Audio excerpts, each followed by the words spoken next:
Now, News Talk 98.9. WORD Business News.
Hey, Charlie. Let's talk.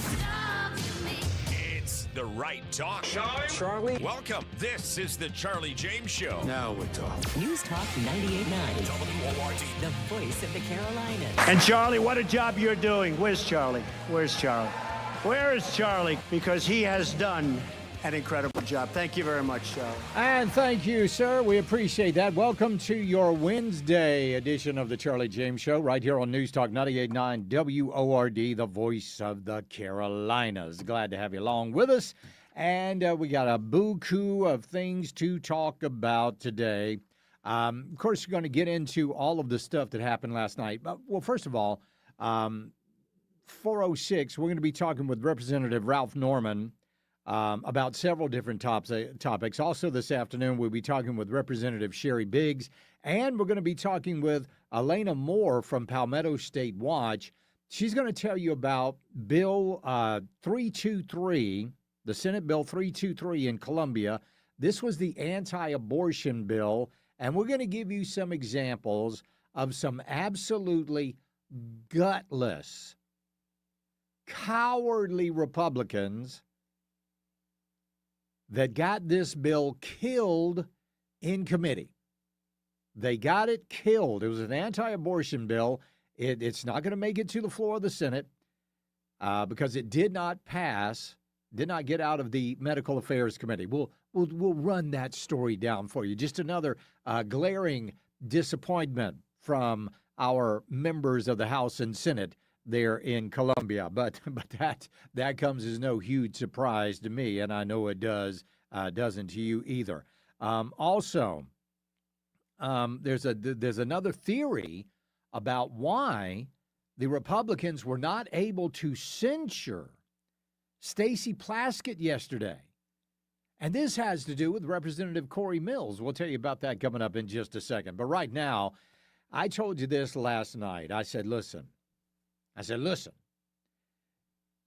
it's going to come to the time when one of these radical Marxists over on the left decides that they're going to escalate things with ICE. And they're going to get unbelievably, irrevocably violent. And I still believe that's going to happen. I want you to listen to this lady. She talks about it. She's got a little different take on it than I do, and I'll explain this in just a second. But here she goes. ICE is going to get shot in North Carolina for the first time. How much you want to bet me money that some old Southern white woman is going to come out and shoot an ICE agent for the first time? I guarantee you. They have already had guns drawn on them 3 times in North Carolina. 3 times. And that's because the South has been sitting back waiting for a CW to break out. She means a civil war. I don't know. Have you guys been waiting on the Civil War? I hadn't been waiting on the Civil War, but here we go. They've been waiting. They've been wanting it. You got to remember, these people grew up on lands where they thought they had to protect it with their, patriot hearts. I don't think that people understand that just because they're Democrats doesn't mean that they're not Southern. Like, they still grew up fighting and defending America. Like, people forget that Americans who are voting Democrat are still Americans. Like, they're not from another country. And they are going to practice their Second Amendment rights. Watch, bet me money. They've already had guns drawn on them 3 times. I bet you they get shot first in North Carolina. Okay. Well, let me correct a couple of things. Number one, I don't think it's going to be an old white woman. I think it's either going to be a young white woman or it's going to be a young trans person that does this. Now, do I think it's going to happen? Yeah, I think it's going to happen. Do I think it's going to happen in North Carolina? I don't know. Maybe not. But before all of this is over, one of these radical lunatics on the left is going to do something like this. And ma'am, maybe you're not from the South. Maybe you don't fully understand, but most of the people that grew up defending their land are not Democrat voters. Democrat voters are more than willing to give up whatever they need to give up just for the common good. Democrats don't stand up for their rights. They freely give them away. Oh, yes, absolutely. Eminent domain, go ahead and take it. Everything is fine. It's for the common good. No. It's only the real true patriots of the right that stand up for things like individual liberty and property rights. So you got a little bit of mistaken identity there as far as who these people are. But the radicals on the left are because we see it every single day. They're only getting more violent. They're getting more dangerous.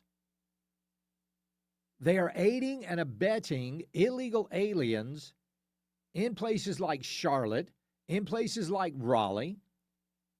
They are doing that. And that, by the way, is a violation of federal law that makes it a felony to do. But I think the sentiment that this lady gave is absolutely correct. One of these people, and it will probably be a white person, because we all know they have this white knight syndrome where only they can protect the illegal aliens out there.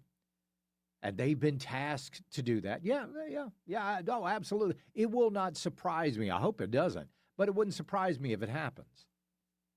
It wouldn't, especially with some of the stuff that they're reading in the media.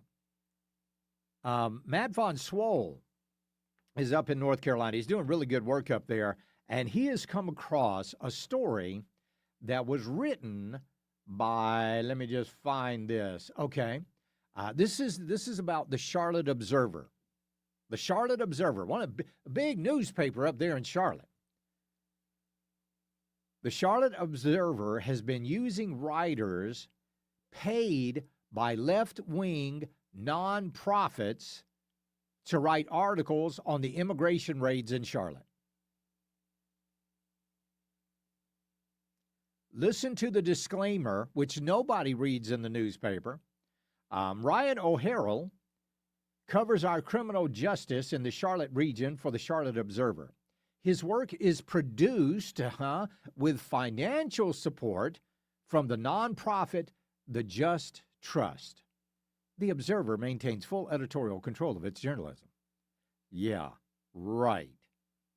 So the Charlotte Observer is allowing a writer who is also an employee or financed by the nonprofit, the Just Trust, to write articles for their newspaper.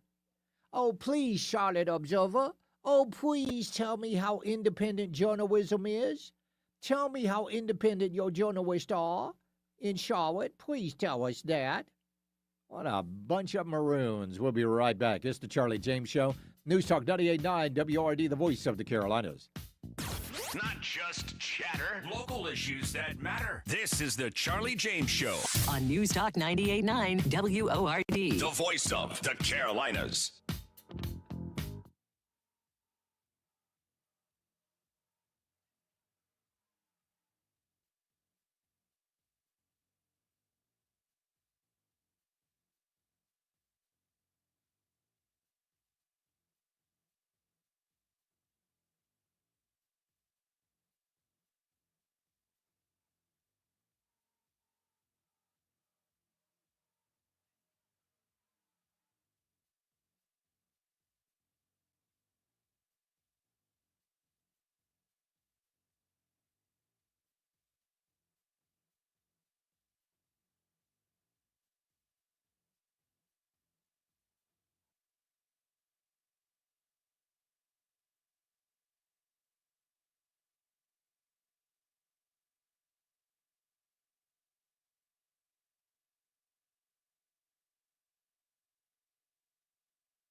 Let your fingers do the talking. Text the Common Sense Retirement Planning text line at 800-905-0989. This is the Charlie James Show on News Talk 98.9 WORD. The voice of the Carolinas. I don't get it.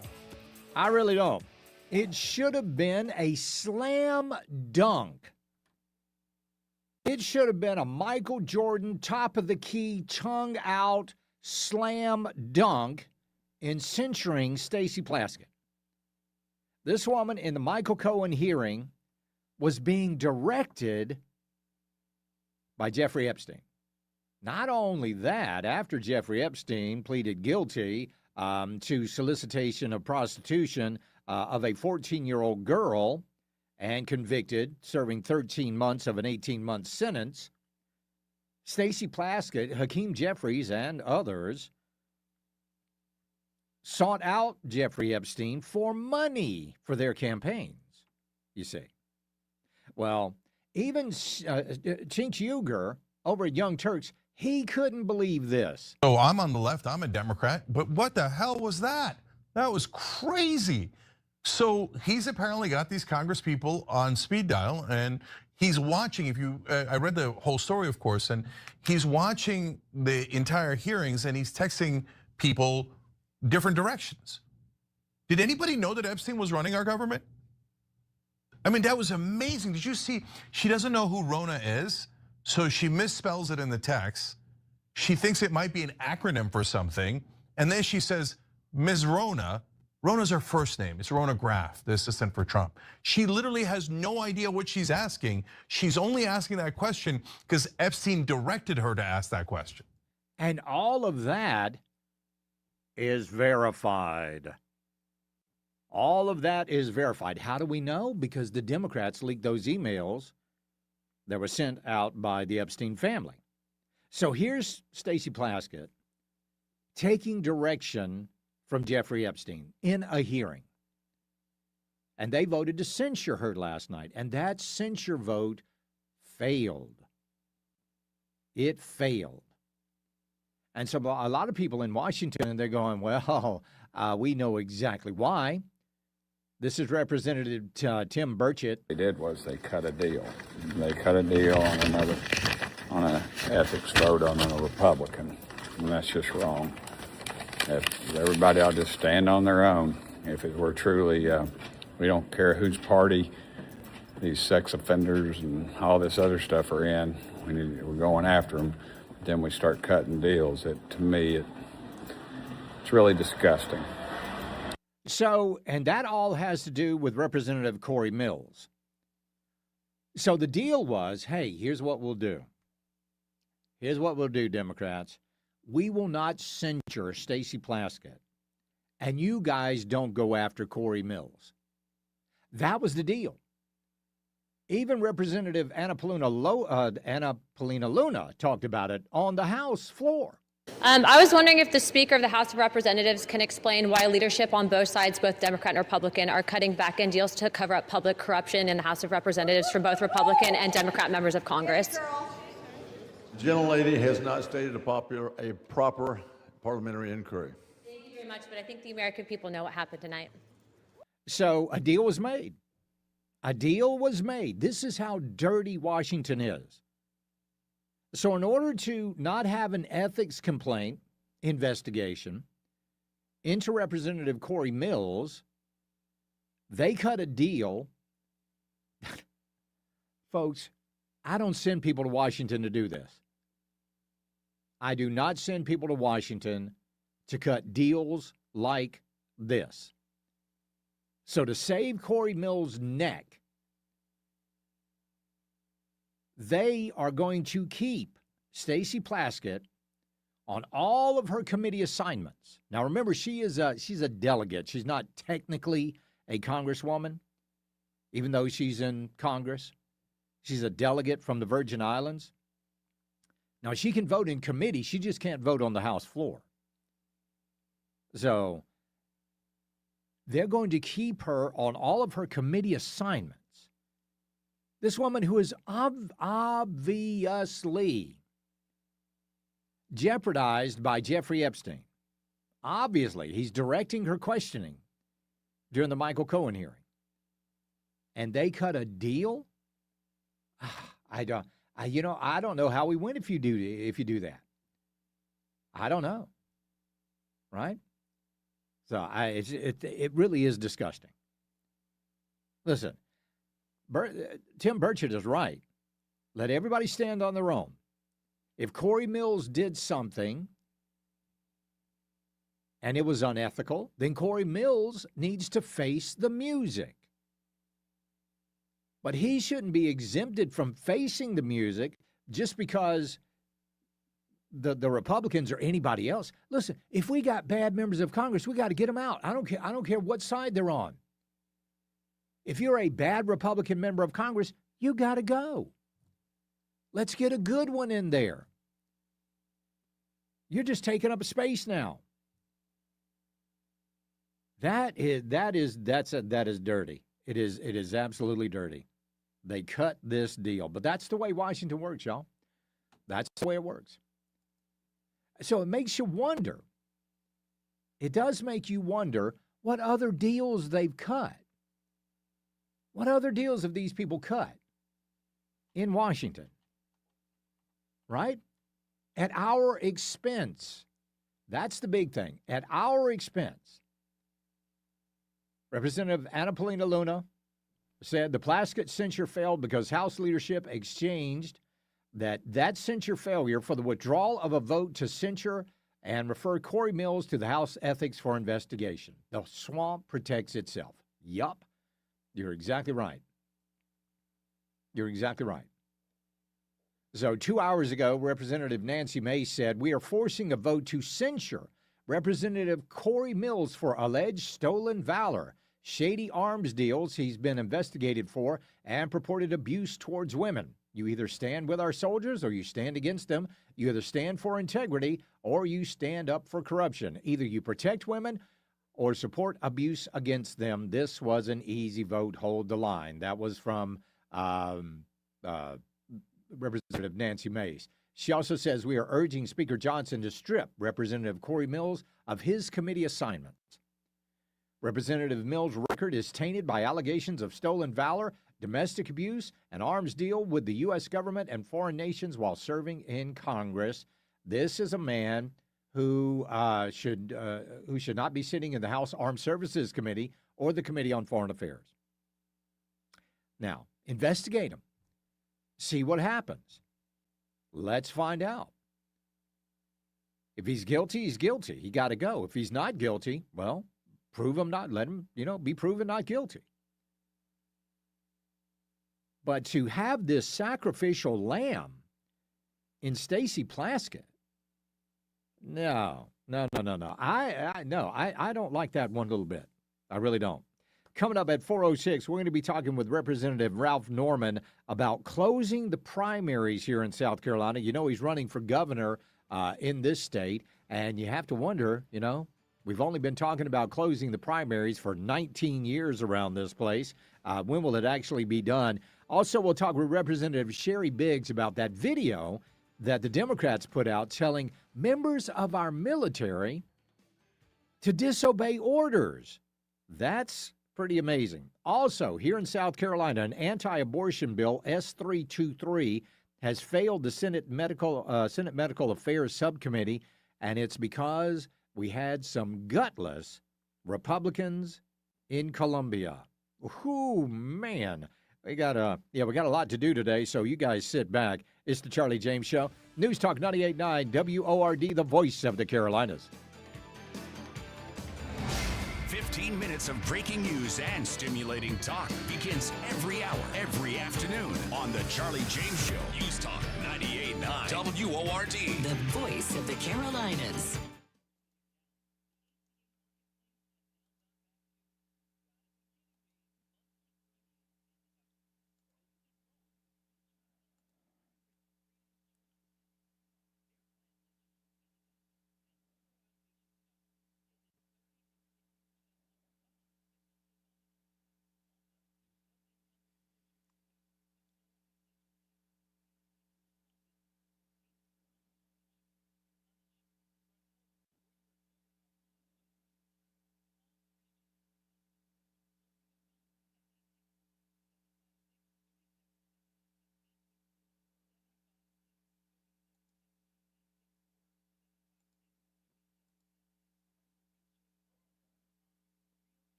One number does it all. 800-905-0989. This is the Charlie James Show on News Talk 98.9 WORD. The voice of the Carolinas. There's a picture out there of some protest outside the Home Deportation in Charlotte. A really funny thing about that picture as I look at it, man, there's a whole bunch of white people there. I mean, there's so many white people in that picture. You could make the Sound of Music. You could remake that. I mean, that was just. I mean, you want to talk about an Aryan's dream in this picture. All these white folks showing up to protest the deportation, but it's just. I mean, it's par for the course, right? These are the same people. Man, they've been busy. The owls have been busy. The old white liberals, you've been busy. You had to go to the No Kings protest. Now you got to do this. Oh, my God. You guys need a break. You need a real break.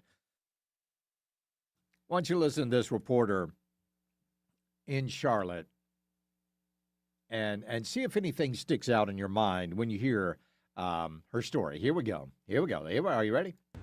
A wife, mother, and business owner in Hagerstown was just deported back to her home country of Vietnam after being here for more than 30 years. Family and friends are rallying to try to figure out how to get her back home. We'll have details tonight on WBAL TV 11 News. Okay, that was up in Hagerstown. But did you notice something there? She was here for 30 years. She was a wife. She was a mother. She started her own business. But in 30 years, in 3 decades, she forgot to do something. Make some attempt at being a legal American citizen or even a legal American resident. You see, that's the last thing they wanted. Man, I tell you what, if I moved to a country and I wanted to be in that country for 30 years, the first thing I would do would go, how do I become a citizen? How do I live here legally? First of all, I would never, this is the difference between, I know a lot of us and a lot of those folks, you would never go to a country that did not welcome you legally. You would never even think about entering a country illegally. It would never cross your mind. You know what I'm going to do? I think I'm going to live down in Mexico for a little while. That's what I'm going to do. I'll go down there and live with what? How are you going to get there? Well, I'm going to sneak across the border is what I'm going to do. I'm sneak down there and I'm going to start a business. I'm going to start a family. Why don't you become a Mexican citizen? Well, I don't want to be a Mexican citizen. I want to be an American, but I want to live in Mexico and I want to take advantage. You see? Just stuff that we would never even think about that. You would think if these people were coming here to build a better life and had the initiative and the wherewithal to start a business and keep it going for 30 years, then you would at least want to be an American citizen. Right? You would think so, but I guess not. I guess not everybody thinks the way we do, and that's pretty darned obvious. Well, at the Charlotte-Mecklenburg school system, they have released a video that says they're going to protect their illegal immigrant students. So the Charlotte-Mecklenburg school system has come out to say that they will take steps to protect their students. If ICE or Customs and Border Patrol, I'll remind you, we are nowhere near a border. Hold on, wait a minute, hold on. Excuse me, sorry, Linda Liberal. All states are border states. All towns are border towns. Customs and Border Patrol does not just have authority at the border, okay? And you can thank your president, Joe Biden, for the mess that he has caused, but we'll go on with her. Creates an emergency situation, they will move to remote learning. They want to remind people that every child has a right under the law to receive an education. And at enrollment, they do not ask the immigration or citizenship status of the child or their parents. They also let people know. Well, first of all, they should, right? Know that ICE and Customs and Border Patrol are not allowed to approach students or teachers or be on campus in private spaces unless they have a warrant for a particular person. So at a time when children should be preparing for holiday parties and holiday concerts, Kristi Noem and her brown shirts are creating an environment of fear and anxiety in children. They are worried, some of them for themselves, for their parents. Other kids are worried about their friends or their teachers or the staff at a school. They are not needed here. We don't need this. Oh, you don't need this. You don't? Are you telling me you don't need that in Charlotte-Mecklenburg? Even though North Carolina has just been ranked in the top 9 in the nation for human trafficking, 580 victims this year alone, and a lot of those are children. Huge amounts of illegal aliens in North Carolina. Huge. No, they are needed. What is not needed in North Carolina are all the illegal aliens. There have been reports of construction sites all over the Charlotte area. Nobody's there. Nobody's at the construction sites. Hey, if you need a job, in the Charlotte-Mecklenburg area, why don't you go to one of these construction sites, find out who the foreman is, and see if you can get you some pay? Y'all go do that. You see, the whole big narrative is who's going to do this job or who's going to do that job. Let me tell you something. There's a lot of good American people out there that would love to go to work and swing a hammer. They would love to be framing houses, and they would love to be pipe fitting, and they would love to be pouring concrete, and they would love to be doing all of that stuff just to support their families. These jobs aren't only for the illegal aliens. And by the way, I mean, when you just sit back and you go, what in the world is going on? What in the world is going on? Why is that so prevalent in that area? Well, it's not just that area. It's here as well. I mean, we're seeing it everywhere. You know, they've been telling us for years that we got 20 million, 15, 20 million illegal aliens in this country. I think it's well beyond that. Well beyond that. Unbelievable. But let's see. All right. WRD Talk Line, 800-9050-989. That's also the Common Sense Retirement Planning text line. Let's go to Josh in Greenville. Josh, what's on your mind? Yeah, I was calling to respond about the clip you just played from North Carolina about the education, the students. So my thing that really drives me crazy about the left is when they're talking about things like she made the comment that every student has a right to a free education. Yeah. Well, it's not every student in the world. It's not every child in the world. It's every child in America that are American citizens. Yeah. So you're right. And no education is free. We're paying for it as the taxpayers. Oh, exactly. And the thing about it is if their parents are illegal, even if they're working, they're not paying taxes. So they're not even paying for their own child's education. Taxes. You're exactly right. Exactly right. Josh, I appreciate it. But that's the story they always tell. Oh, they contribute to the economy. The average illegal alien takes more from the economy than they put in. Every single time. Every single time. So don't let these idiots over there on the left get to you. So I know it's crazy. Coming up, 4:06, we'll talk with Representative Ralph Norman. 4:35, we'll talk with Sherry Biggs, Representative Sherry Biggs. And when we get back, I've seen a lot of cool things at the golf course, but never anything like this. It's the Charlie James Show. News Talk 98.9 WRD, the voice of the Carolinas. Keeping Carolina conservative. It's the Charlie James Show. News Talk 98.9 WORD, the voice of the Carolinas.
Charlie Speaks. You listen on your time. Get the show on demand. Text podcast to 800-905-0989. The Charlie James Show on News Talk 98.9 WORD. The voice of the Carolinas. All right, let's go to the WRD talk line. We'll talk to James in Travelers Rest. James, what's on your mind this Wednesday afternoon? Well, let me say this. I enjoy listening to your show. Thank you, sir. Fun caller. All right, you're going to get the bell then. There you go. Go ahead and ring it. All right, Yep. there you are. What's up? Well, I was just listening to that interesting story about the, woman here for 3 decades. Just, to give it kind of a slightly different perspective. Right about the end of COVID, my wife and I moved from Dallas to Panama, the country. Okay. And it probably costs about $40,000 to $50,000 to go down there and become a resident. And albeit Now, wait. living on the beach was- When you say it costs $40,000 to go down there, is that just the money that you had to pay to the government of Panama? Well, it wasn't like in one lump sum, but there's Okay. a lot involved. You have to hire an attorney for this, an attorney for that. and right. It just goes on, and the money keeps just, hemorrhaging. But the point is, it was a lot of money, and, it was great living on the beach and all of that, but I decided, I love shopping at Walmart. I want to come back to the U.S. Yeah. And, that's jokingly why I say I came back. That wasn't the real reason, but here's another aspect. While I was in Dallas, I worked with a doctor in the field of eye surgery that came here from Venezuela. She was like 18 when she came over, and she said it cost her about $40,000 or $50,000, and it took almost 18 years to get her residency for the U.S. So all those years she was working on becoming a resident here in the U.S., and it was costing her a lot of money. But she came over right after graduating high school.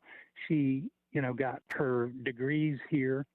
All right, so she was here on a student visa, right? Yeah, and became a legitimate, working member of society, making good money and kind of a prestigious job to be an eye doctor. But anyway, just a different take on it.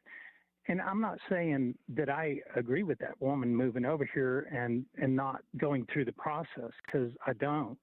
But I do understand that it costs a lot of money to do these things. Just to move back, and the cost involved, the government or anything didn't charge me to come back as a U.S. citizen. I'm born in Dallas. Right. But anyway, it still cost about $30,000 or more just to move back. Move back?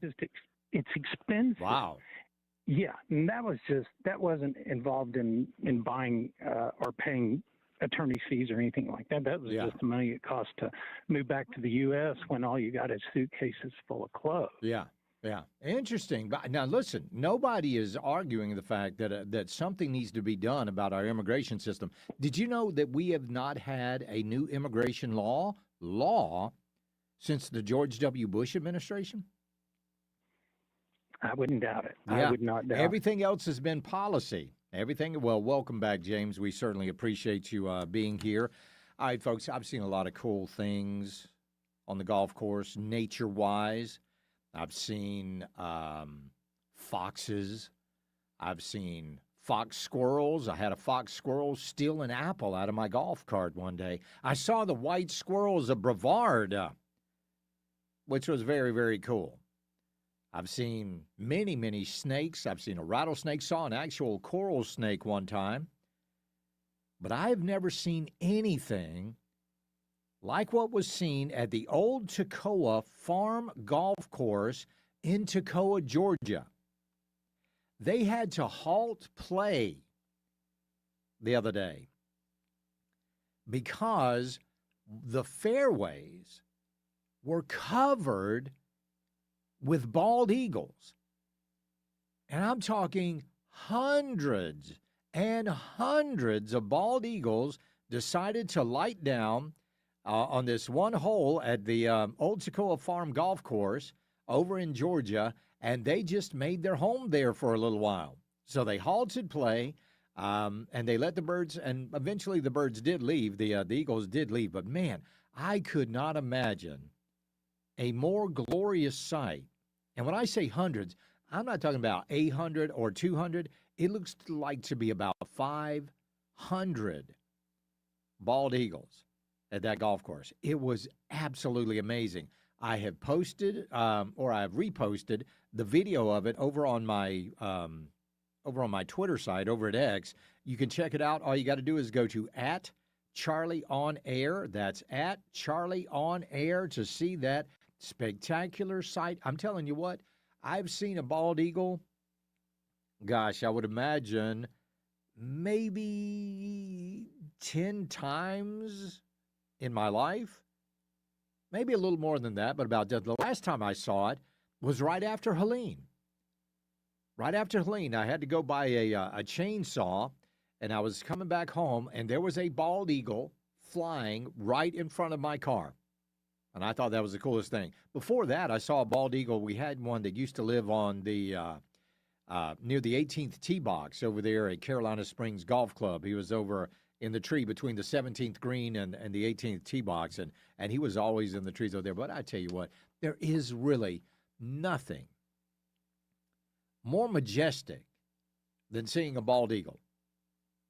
And it's a surprise as well. So it's very, very cool to see. I wish I could have seen that. I don't know if you guys have seen like these fishermen in Alaska when they'll bring their hauls in, and the bald eagles will come and they'll be looking for food. I'd be feeding me a bald eagle. I guarantee you that. All right, coming up, we're going to be talking with Congressman Ralph Norman. Also, Representative Sherry Biggs will be calling in with us. And there was an anti-abortion bill, S-323, that was in front of the Senate Medical Affairs Committee. It did not get out. Why? Well, because there were some gutless Republicans. We'll have that story for you with Elena Moore from Palmetto State Watch. And lots to talk about today, including there's a liberal guy in North Carolina that is very upset with a car dealership that sold SUVs to ICE. Yeah, he wants you to boycott them. We'll have that for you coming up. It's the Charlie James Show. News Talk 98.9 WRD, the voice of the Carolinas. Hey, it's Tara. I do the homework and give you the facts every morning starting at 6 on The Tara Show, only on News Talk 98.9 WORD, the voice of the Carolinas.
Hey, Charlie. Let's talk.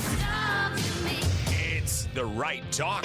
Charlie? Welcome. This is the Charlie James Show. Now we're talking. News Talk 98.9. WORD. The voice of the Carolinas. I pledge allegiance to the flag of the United States of America and to the republic for which it stands, one nation, under God, indivisible, with liberty and justice for all. Oh, beautiful for spacious skies, for amber waves of grain, for purple mountain majesties above the fruited plain. America,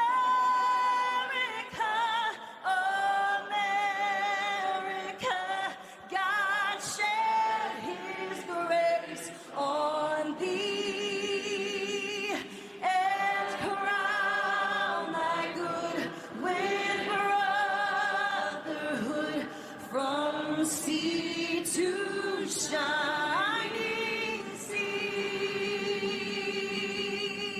America is back. And we are back. Welcome, welcome, welcome. Let's go to the phones right now and talk to Representative Ralph Norman. Representative Norman, welcome. Hope you're doing well, sir. Doing great, Charlie. Glad to be with you. We've been talking about something for, it's only been about 19 years here in the Palmetto State, and that's closing our primaries. Recently, the Post-Courier had an op-ed about why Democrats should vote in Republican primaries here in South Carolina. If you were elected governor, how hard would you fight to close our primaries? I'd fight very hard. I'd put it before the public. I'd put it in a bill in front of the House, and I would not let it go to committee and die. If it did that, I would publicize it. I'd go to the different communities and say, this is something that's time has come. It's been way too long to not address it. And Charlie, I would say this: if you look at the state of the two parties, and in South Carolina, the last presidential election, Kamala Harris, I think, got a little over 40%, which is unfathomable, really, for a state that's conservative or supposedly conservative, as we profess to be. The Democrat Party now is the Marxist Socialist Party. Sure. It just is. I see it in Congress, at the federal level, and at the local level. I've seen it in almost a worse sense when you have those campaigning as Republicans, less government, less taxes, and governing completely different. It now is a time to register by party. And let's say you don't identify with the Republican or the Democrat Party. Well, the Independent Party. Sure. So it's time has come, and I did read the article in the Post-Courier, and the guy that wrote is just an anti-Trump, anti-MAGA, and I don't know what his solution is other than get in the game. Well, if the game is what the Democrats are proposing for this country, socialism, they'll never be in the game. Yeah, well, we've got some changing demographics going on here in South Carolina. More and more people moving in and bringing their voting record with them. I mean, we got to make sure we have some sort of a hedge against this, right? Not only a hedge, but, the wake-up call for what's happening in New York, California, it's already happened, Oregon, and so many other, Virginia. I served with Spanberger. She's a socialist. And the people that are fleeing from Illinois, from California, and other states are coming here in a great numbers. And I had one pollster that told me this morning that South Carolina is the #1 state for transplants for people coming here. Yeah. That being said, we cannot take their politics, and there are people that are leaving because they chose not to fight. And now's the time for us to fight for the freedom for South Carolina. Now's the time for us to fight for to keep our republic, and we're just going to have to do that. And it's a curse and a blessing to have this many people coming. and we're not ready for the growth. And I've talked about this, infrastructure-wise, education-wise, and so many other ways. We're talking with Representative Ralph Norman. Saw you last night on the floor of the House. You were putting forth a censure resolution for Stacey Plaskett. This should have been an absolute slam dunk, but it didn't happen. What was the reason behind that last night? You know, what happened last night was just that's a small indication of why this country's in the trouble it's in. Mm-hmm. We had a case, Charlie, of a sitting member of Congress on our Intel committee. They get information we don't get, that other congressmen don't get, and certainly not the public.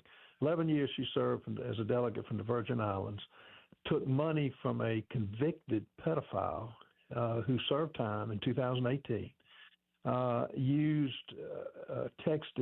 he texted her on questions to ask to defame Donald Trump. Yeah. The president, that those who voted against it and stopped this censure resolution professed to support Trump. And this lady was doing everything she could at the direction of Jeffrey Epstein to have Michael Cohen discredit President Trump.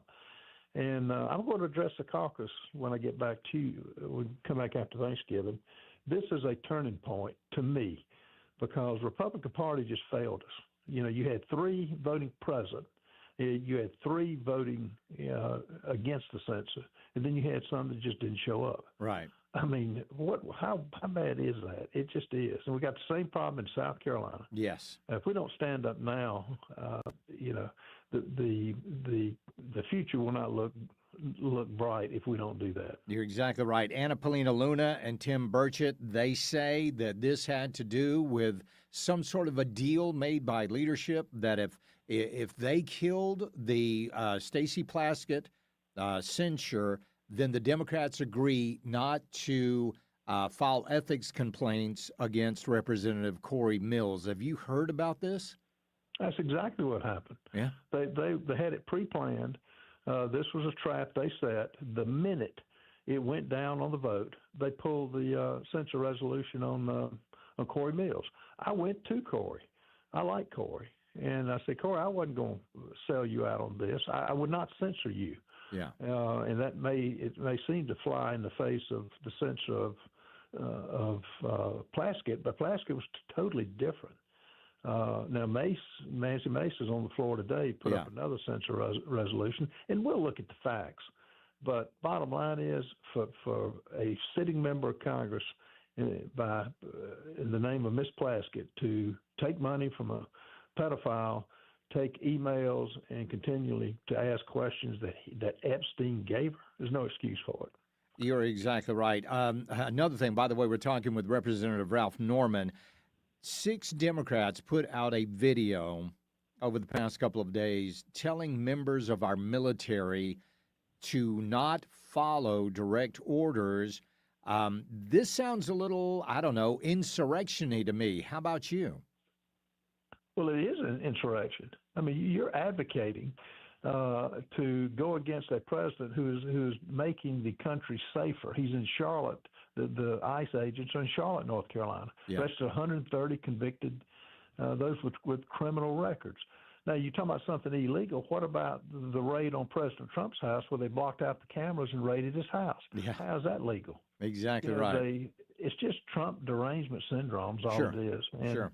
And it's as much Republicans, Charlie, as it is Democrats. It happens to be the Republicans, the Democrats who are in the video. You know, Mark Kelly, Right. and, you know, Maggie Goodlander, Chrissy Holcomb, Jason Crow. All of them have military background, but there's no excuse of what they're doing. They're putting the military in danger, and they're putting ICE agents in danger. Lots of work to do. Representative Ralph Norman, always a pleasure, sir. We'll talk to you again soon. Thank you. Thanks, Charlie. Take care. When we get back, we had some dirty dealings going on in Colombia as well. We'll talk with Elena Moore from Palmetto State Watch about the abortion bill that didn't make it out of committee. It's the Charlie James Show. News Talk 98.9 WRD, the voice of the Carolinas. Grit, truth, and a whole lot of common sense. sense. It's the Charlie James Show on News Talk 98.9. WORD, the voice of the Carolinas.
type your message on the Common Sense Retirement Planning text line. 800-905-0989. This is the Charlie James Show on News Talk 98.9 WORD. The voice of the Carolinas. Here in South Carolina, we had an abortion bill, S323. It was in the Senate Medical Affairs Committee, and it did not get out. Let's talk with Elena Moore from Palmetto State Watch. Elena, welcome to the program. Hope you're doing well.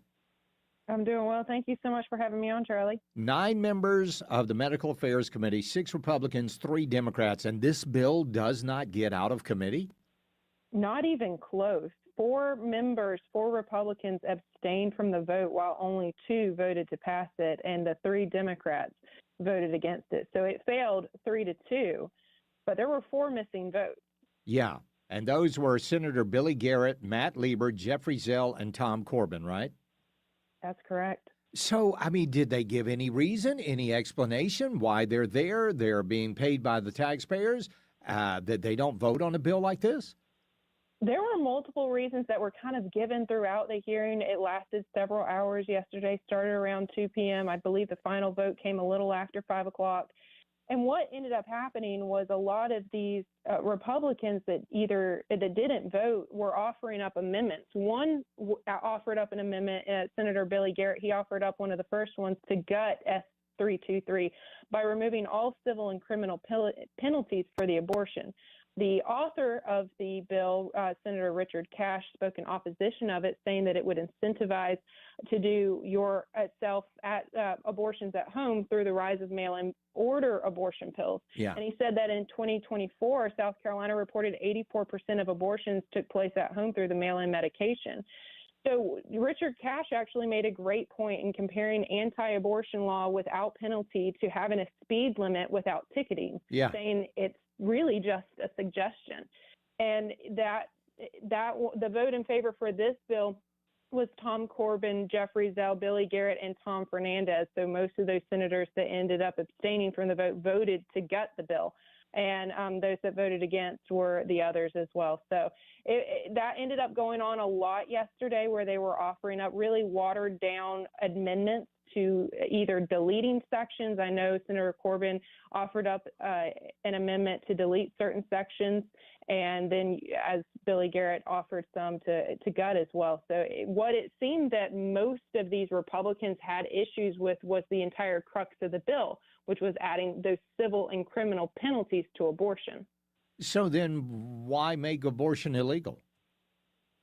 That's a great point. I mean, really what we see right now is just penalties for doctors who perform the abortion. Yeah. But when you have over 80% of abortions taking place in the home with, just the mother that is taking it, there's no penalties for it at all. And as we see the rise with this, there's going to be nothing that stops it. One of the senators raised an issue saying, well, we need to go after the companies that are mailing in these pills, but it's extremely difficult to do that for one, and almost impossible because a lot of the things that are found in these pills are found in other medications. Right. So I don't know if there's really a way you can outlaw it with outlawing a lot of other medications needed for other illnesses. You know, we've been talking about this and how unbelievably weak our state legislature is on conservative issues like this. I mean, there's just more evidence that we are a red state, but we are governed by purple people. That's what really blows my mind. I mean, when Billy Garrett offered up that amendment to gut the bill, even Senator Tom Fernandez spoke in favor of it, saying that if he voted against it, he would be voting against his wife and his daughters. And, you know, Tom Fernandez has been very vocal about having pro-life legislation. Yeah. I think the majority of these senators who didn't vote for it and abstained have always spoken. They've always run on that platform. And we know the South Carolina GOP, pro-life is a huge issue. Yep. But, you know, sometimes it really makes me wonder if we did pass really hard-hitting anti-abortion legislation, would they have anything else to run on, or are they just kind to use it as a re-election point? So when they come up for re-election and they put on their yard signs and their door hangers pro-life, we can pretty much discount a lot of that, can't we? It really does seem that way. I mean, Matt Lieber is doing a lot of mitigation right now on social media. He just posted on Facebook about an hour or two ago that, oh, well, don't worry, I voted against it because, you know, it's going too far against the mother, and that's not who we have to always punish.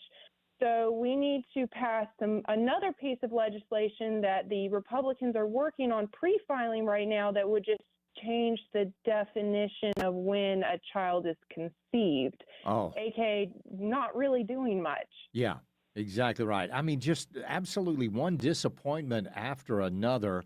But again, so they are, according to Lieber, who's had his share of problems here recently as well, they're working on more legislation now? Oh, yeah. So obviously they need to be able to run on the pro-life platform, right? So they need a bill to say that they're pro-life.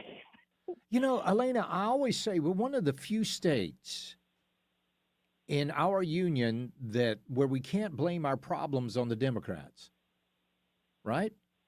We can't. I mean, we are a Republican supermajority, and when you look at other states, it's hard to call others a supermajority, but no, we are a very, very red state here, and to have such weak abortion laws, especially after the overturning of Roe v. Wade, it really shows how much of a lackluster we have in our legislative unit. I mean, our electors overall, but our legislators are about as weak-kneed as you can get in the Republican Party. You are exactly right, and I hope every single one of them is primaried, and I know they're all going to talk about how pro-life they are during those elections. You can follow Palmetto State Watch over on Facebook, where I do. You can always check them out. Elena Moore is over there. Elena, thank you so much for your work. We appreciate it. Thank you, Charlie. Take care. We'll be right back with Representative Sherry Biggs. Coming up next, it's the Charlie James Show. News Talk 98.9 WRD, the voice of the Carolinas. 15 minutes of non-stop breaking news and stimulating talk jumpstarts every hour on the Charlie James Show. News Talk 98.9 WORD, the voice of the Carolinas.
Chat with Charlie. 800-905-0989. Save it on your phone. This is the Charlie James Show, only on News Talk 98.9 WORD. The voice of the Carolinas. Well, from time to time, your humble radio host here can be a real bonehead. And today was one of those times. I thought Representative Sherry Biggs was going to be on the program this afternoon. My apologies. We have her scheduled for tomorrow afternoon at 4:35. So you don't want to miss out on that because we got a lot to ask her about.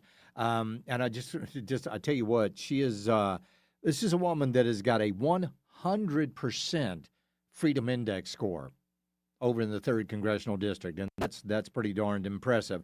One of the things I want to ask Representative Biggs about is this video that was released by the Democrats. I'm Senator Alyssa Slotkin. Senator Mark Kelly. Representative Chris DeLuzio. Congresswoman Maggie Goodlander. Representative Chrissy Houlihan. Congressman Jason Crow. I was a captain in the United States Navy. Former CIA officer. Former Navy. Former paratrooper and Army Ranger. Former intelligence officer. Former Air Force. We want to speak directly to members of the military and the intelligence community who take risks each day to keep Americans safe. We know you are under enormous stress and pressure right now. Americans trust their military. But that trust is at risk. This administration is pitting our uniformed military and intelligence community professionals against American citizens. Like us. You all swore an oath to protect and defend this Constitution. And right now, the threats to our Constitution aren't just coming from abroad, but from right here at home. Our laws are clear. You can refuse illegal orders. You can refuse illegal orders. You must refuse illegal orders. No one has to carry out orders that violate the law or our Constitution. We know this is hard and that it's a difficult time to be a public servant. But whether you're serving in the CIA, the Army, or Navy, the Air Force, your vigilance is critical. And know that we have your back. Because now, more than ever, the American people need you. We need you to stand up for our laws, our Constitution, and who we are as Americans. Don't give up. Don't give up. Don't give up. Don't give up the ship. So that was the Democrats with their, I don't know, their insurrection-y language there. And I said this last night when this first came out. I said, do you remember the Republicans at any time during the Biden administration putting out a video like that? I'm Congressman Farts in Mouth, and if you work in the FBI, you do not have to carry out these FISA warrants against the Trump administration. Don't give up the ship. I mean, you never heard anything like that from the Republicans. But this isn't the only time they've done this, by the way. Remember during the first Trump administration, after Trump had won the election against Hillary Clinton, they got a bunch of celebrities telling electors not to vote for Trump. Well, that didn't work. And this isn't going to work. I would just like to know what the heck they're talking about. Give me some examples of how the United States military is being used against American citizens. Somebody tell me, what American citizen has been attacked or apprehended by the United States military, unless that citizen took actions against the United States military? In that case, they've got every right to take them, to apprehend them. You just can't do that. You can't attack federal officers or the military, which they are doing in places like Charlotte right now. But I don't know. You guys tell me. Where have American citizens been attacked? How? Pretty amazing. Pretty amazing. What I think they're really mad about is the fact that Pete Hegseth, Marco Rubio, President Trump are attacking drug runners. Now, these are boats, and we're not talking about, no. Charlie, these are just harmless fishermen out there, and they're just fishing, and they're just trying to make a living. That's all they're doing, Charlie. They're just trying to go out there and get some sea trout. That's all they're trying to do, Charlie. No, they're running drugs. You can see the drugs in the boat. In the boat, rather. You can see the drugs in the boat. There are no outriggers on the boat. And I don't know many fish out there that you troll for at 60 miles an hour. Right?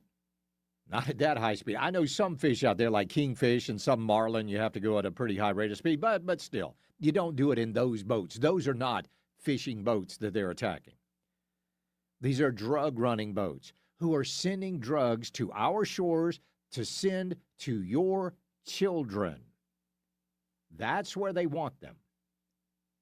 That's where they want them. Let's go to John from Greer and talk to him. John, welcome. Wow, Charlie, that was fast. I got on there fast. Yeah, what's up? All right, so I'm going to answer your question of why they're doing it. It's not so much that American citizens have been attacked by the military. Okay, so they lied. So they lied. Well, they always lie. They Okay, always lie. okay. But, There you go. But what this is this is getting ahead of the game, because what they are is extremely scared, and they know that most of them have committed treason and are eventually the military will have to get them for their military tribunal. So when that happens, they want to be ahead of it so that when it happens, they can then scream out, Yeah. "See, we told you the military was going to get us." Yeah. Don't give up the ship. Don't give up the ship. Yeah. You might be exactly right. They were planning their own defense. I appreciate it, John. Thank you. Yeah, maybe so. Maybe so. These folks over on the left, and this is what gets me. It really gets me. That any Republican out there would want to work with a group of people that does that. I don't get it. I really don't get it. Hey, Charlie, it's funny. They're talking about defending the same Constitution they constantly violate. Yeah, you're exactly right. Let's go to Alex in Dawkinsville. I know I'm going to get corrected on that pronunciation. Alex, welcome. Dacusville. I knew it was coming. Thank you so much, Alex. I appreciate it, buddy. Let's see, you're in the military, correct? No, sir. At the time, the military was not taking 300-pound 18-year-olds. Oh, okay. Sorry, with liver problems as well. So what's up? I was in the military for a number of years, and for what these congressmen are preaching, saying that all but one are ex-military members, if they have any kind of retirement from the military, they can all be called back out of retirement, and they can be tried under the UCMJ for sedition. Really? What they are doing is that they are encouraging current members in the military to commit mutiny. Yeah. Mutiny is a death penalty assignment. And the one that's with the CIA, that's guilty of sedition. Well, let's see, treason. That's death by hanging. Yeah. That's that. Yeah. You know what? I'm loving that, Alex, because maybe Pete Hegseth ought to recall some of these people into service. Yes. Let's see. What's the general's name? Millie? Mikey, Milky? Millie. Millie, yes. He's as soon as Trump got in there, he retired. Yeah. But since he retired, he can still be called back. And the UCMJ is exempt from pardons. Oh, how about Military that? Justice system. I love it. I appreciate it, Alex. Thank you. Let's go to Lucas in Piedmont. Lucas, welcome. Hey, how's it going, Charlie? Going As a good. veteran, I got to chime in on this one. All right. The previous caller was correct that the officers and I guess some in the enlisted can be called back for court-martial hearings because it was done so after J6 with a few of the higher-profile retirees that were in the crowd, and they, lashed them for pretty much the UCMJ sedition and treason and all that because they were going to get their teeth sunk into that kind of thing for showing other military members that if you support the right or anything like that, you're pretty much guaranteed to be hung out to dry. But the concerning part here is you are supposed to have a military that is nonpartisan. Yeah. And for the most part, most everybody is, thankfully, that the uniform maintains that. We still have some outliers that are putting out TikToks and things. And they'll go on their political rants. So, well, I didn't sign up to go to war for, such and such a deal, which, unfortunately, we really don't have the wherewithal for that. So the issue is they are now trying to call up members of the military and especially the intelligence committee, or rather the intelligence branches, whose job it is to actually go out and find from both enemies, foreign and domestic, whether they're plotting anything or they can collect information that could be used to help save people and protect the American way of life. Yeah. They're setting a very dangerous precedent because, when the script flips, if any of the Republicans ever ask them, hey, well, we want to talk to you about some issues and things going on, they're going to say, well, you're kind of getting into that political ground area. We can't have that. But if they don't want the military involved in civil matters and federal authority, well, then what was Vindman doing on call with the president when he was talking to Ukraine? Yeah. That led to the first impeachment because of the Burisma claims that also got their attorney general fired. Exactly right. Exactly right. You're right. Boy, they are two-faced, aren't they? I appreciate it, Lucas. Thank you, buddy. We'll be right back. It's the Charlie James Show. News Talk 98.9 WORD, the voice of the Carolinas. You've stepped into the Upstate Talk Octagon. A few left jabs and a lot of right uppercuts. It's the Charlie James Show on News Talk 98.9 WORD. The voice of the Carolinas.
act on the Common Sense Retirement Planning text line. 800-905-0989. Text or call. One number does it all. 800-905-0989. This is the Charlie James Show on News Talk 98.9 WORD. The voice of the Carolinas. Do you remember, and I know you do, when Steve Bannon went to jail?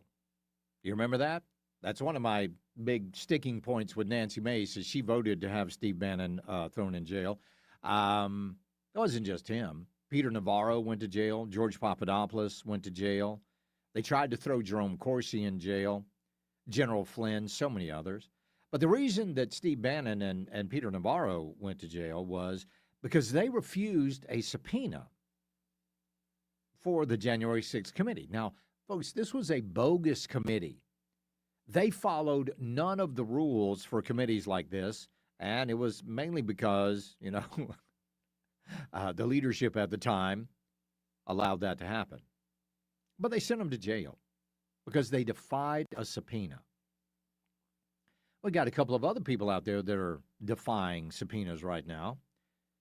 Would you like to see them go to jail? Because I would.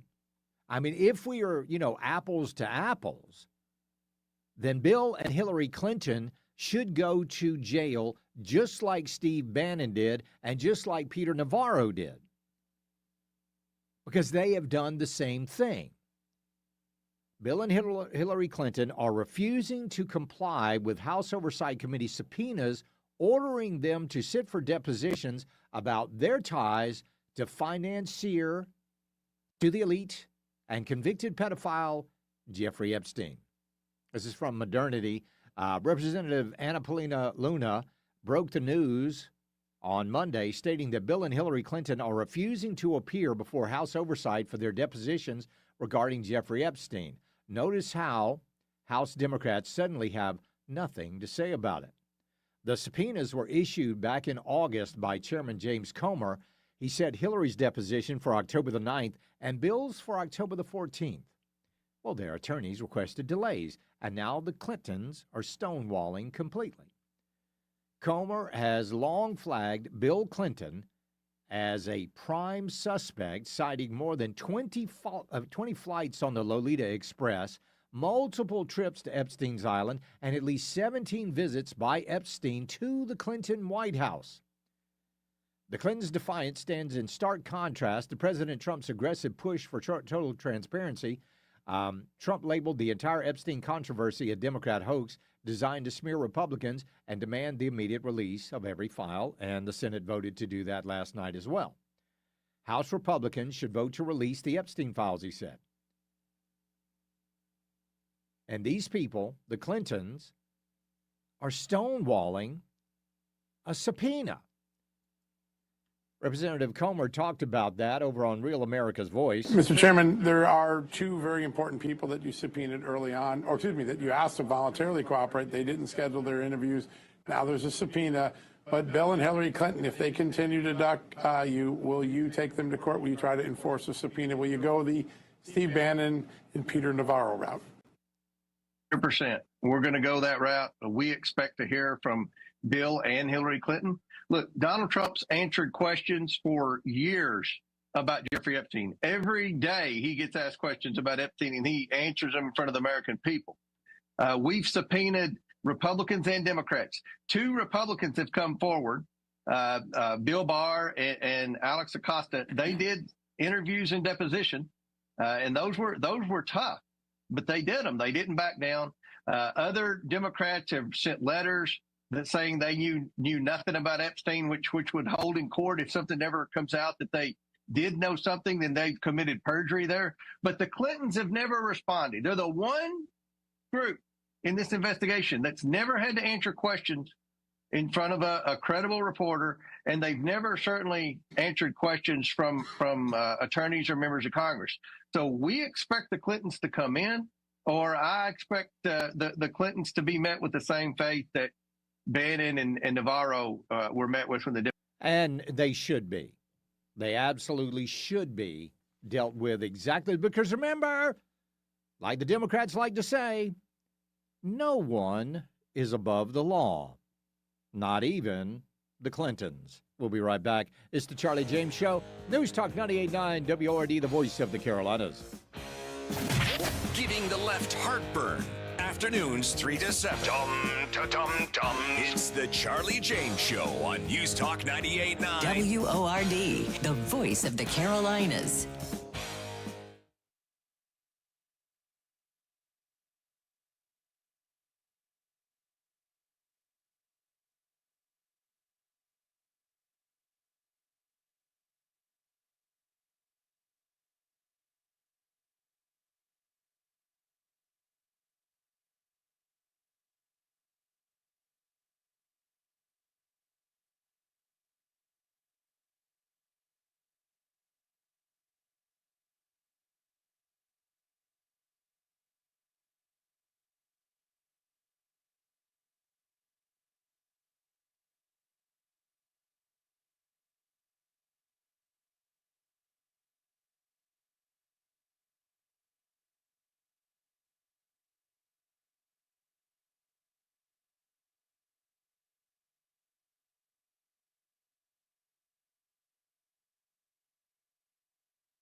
Hey, Charlie. Let's talk. It's the right talk. Charlie. Welcome. This is the Charlie James Show. Now we're talking. News Talk 98.9. WORD. The voice of the Carolinas. All right, so last night, Stacey Plaskett, the delegate from the Virgin Islands, was up for censure because she was taking directives from Jeffrey Epstein during the Michael Cohen hearings. Epstein was texting her questions. She was relaying the questions to the witnesses. He was even correcting her on different things like that. So basically, she was not asking the questions. She was passing on Jeffrey Epstein's questions. Well, the vote to censure her last night failed. And then she ran over to CNN and listened to this exchange. I believe that Jeffrey Epstein had information, and I was going to get information to get at the truth. Having a friendship with him is not something that I would deem to have. And so I'm just looking forward. I'm moving forward. And I think that that's what we as American people should do, is move forward. If individuals are not involved in illegal activity, extending his criminal enterprise or his financial enterprise or all of those things, I think that we need to look at what people are doing moving forward. Okay. Well, first of all, he had you on speed dial. You were doing his bidding, right? You were doing his bidding. So let's just move forward. She almost offered up the old O.J. Simpson defense. I'm gonna find the real killer. Yeah. Oh, that's her. The regular Miss Marple. Stacey Plaskett, she thought that Epstein had information. She was going to be the one to get it from him. Oh, you doubt her. But there was a resolution to censure her in the House. This should have been a slam dunk. This should have been a Dominique Wilkins 360 smash the backboard dunk. And by the way, I've just relayed to you all of the information I know about the NBA. It should have been that easy. But it wasn't. It failed last night. Representative Burchett, he tells you exactly why. So it failed. And what they did was they cut a deal. They cut a deal on an ethics vote on a Republican. And that's just wrong. If everybody ought to just stand on their own. If it were truly, we don't care whose party these sex offenders and all this other stuff are in, we're going after them, then we start cutting deals. To me, it's really disgusting. Yeah, it really is. Anna Paulina Luna actually alluded to this on the floor of the House. I was wondering if the Speaker of the House of Representatives can explain why leadership on both sides, both Democrat and Republican, are cutting back-end deals to cover up public corruption in the House of Representatives from both Republican and Democrat members of Congress. The gentlelady has not stated a proper parliamentary inquiry. Thank you very much, but I think the American people know what happened tonight. So here was the deal. Here's what was going on. Corey Mills is up for ethics investigation, okay? The deal was, we will not censure Stacey Plaskett, and you guys drop everything that you have against Corey Mills. We asked Representative Ralph Norman about it today. Anna Paulina Luna and Tim Burchett, they say that this had to do with some sort of a deal made by leadership that if they killed the Stacey Plaskett censure, then the Democrats agree not to file ethics complaints against Representative Corey Mills. Have you heard about this? That's exactly what happened. Yeah. They had it pre-planned. This was a trap they set. The minute it went down on the vote, they pulled the censure resolution on Corey Mills. I went to Corey. I like Corey. And I said, Corey, I wasn't going to sell you out on this. I would not censor you. Yeah. And it may seem to fly in the face of the censure of Plaskett, but Plaskett was totally different. Now Nancy Mace is on the floor today, put up another censure resolution, and we'll look at the facts. But bottom line is, for a sitting member of Congress in the name of Miss Plaskett to take money from a pedophile, take emails, and continually to ask questions that Epstein gave her, there's no excuse for it. Yeah, I agree 100%. So, like he said, Nancy Mace was on the floor of the House today with more ethics complaints against Corey Mills. Let's take a listen to what she said. Now, therefore, be it resolved that Representative Corey Mills be censured. Representative Corey Mills forthwith present himself in the well of the House of Representatives for the pronouncement of censure. Representative Corey Mills be censured with a public reading of this resolution by the Speaker, and Representative Corey Mills be and is hereby removed from the Committee on Armed Services and the Committee on Foreign Affairs of the House.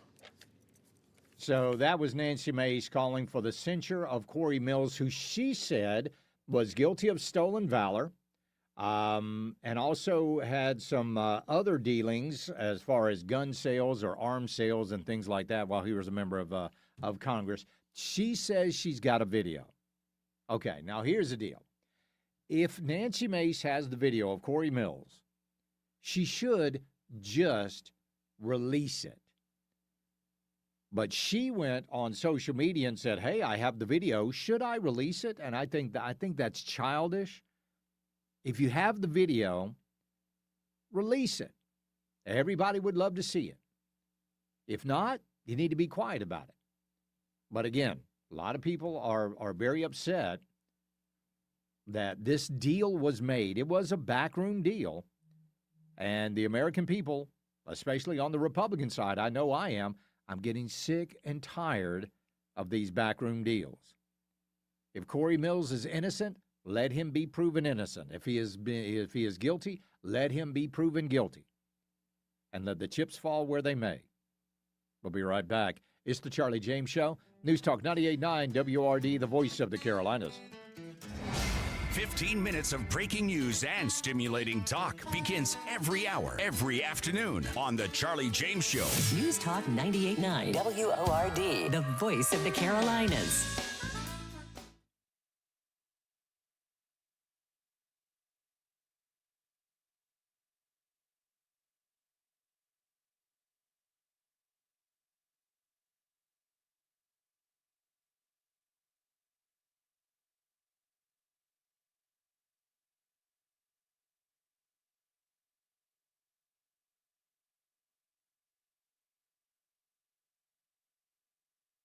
Partly cloudy skies.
Charlie Speaks. You listen on your time. Get the show on demand. Text podcast to 800-905-0989. The Charlie James Show on News Talk 98.9 WORD. The voice of the Carolinas.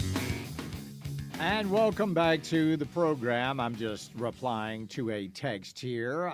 Real quick, I'll be right with you. I thought I had time, but I obviously am not typing as quickly as I thought. So there we go. All right, we are back. Here we go. North Carolina, Charlotte area, ICE going in. People losing their ever-loving minds. Can't believe what's going on up there. So why is ICE in Charlotte? Well, here's Representative Mark Harris from North Carolina. Listen to what he says. That number is probably closer to a little over 200 folks that have been arrested at this point. And to the point that was made earlier, many of them have gotten these criminal backgrounds that are being recognized. And so I'm very thankful. I hope one of the results is going to be that the city of Charlotte is going to be safer because these criminal illegal aliens are being taken off the streets. And so it is warranted because, again, we've got a serious issue going on in Charlotte. Not only have we seen crime issues that have taken place, but I think that I saw a report I guess it was yesterday morning, that Charlotte is one of the top cities in the nation in human trafficking. Yes. And I think that's a great concern. And so, when Border Patrol decides where they're going in, they have their own intelligence that they have been able to muster. They have their own information, and they choose these areas because there are suspects that they are looking for, and they have information that would lead them there. So I'm confident that they're there, they're getting the job done, and I'm very grateful. I've reached out to Representative Mark Harris, and I've not heard back from him. If any of you folks up there in the Charlotte area know how to get in touch with Representative Mark Harris, I would love to get him on the program. Charlotte is number 9 in the nation for human trafficking. There were 580 victims over the past year, 580, and a lot of those are children. That's what ICE is doing. They're trying to round up the bad guys, and people are fighting back against it. They can't stand that it's going on. Well, Border Patrol Chief Greg Brovino also talked about Charlotte, of course. Is that we go after for specific criminals. And then, John, what happens is as we go after those target packages, we come into contact with other illegal aliens. We call those collaterals. And amongst those collaterals, we're seeing a very large percentage of criminal illegal aliens. Sometimes 66% of those collaterals have significant criminal and or immigration histories. And many of these people have already got deportation orders against them.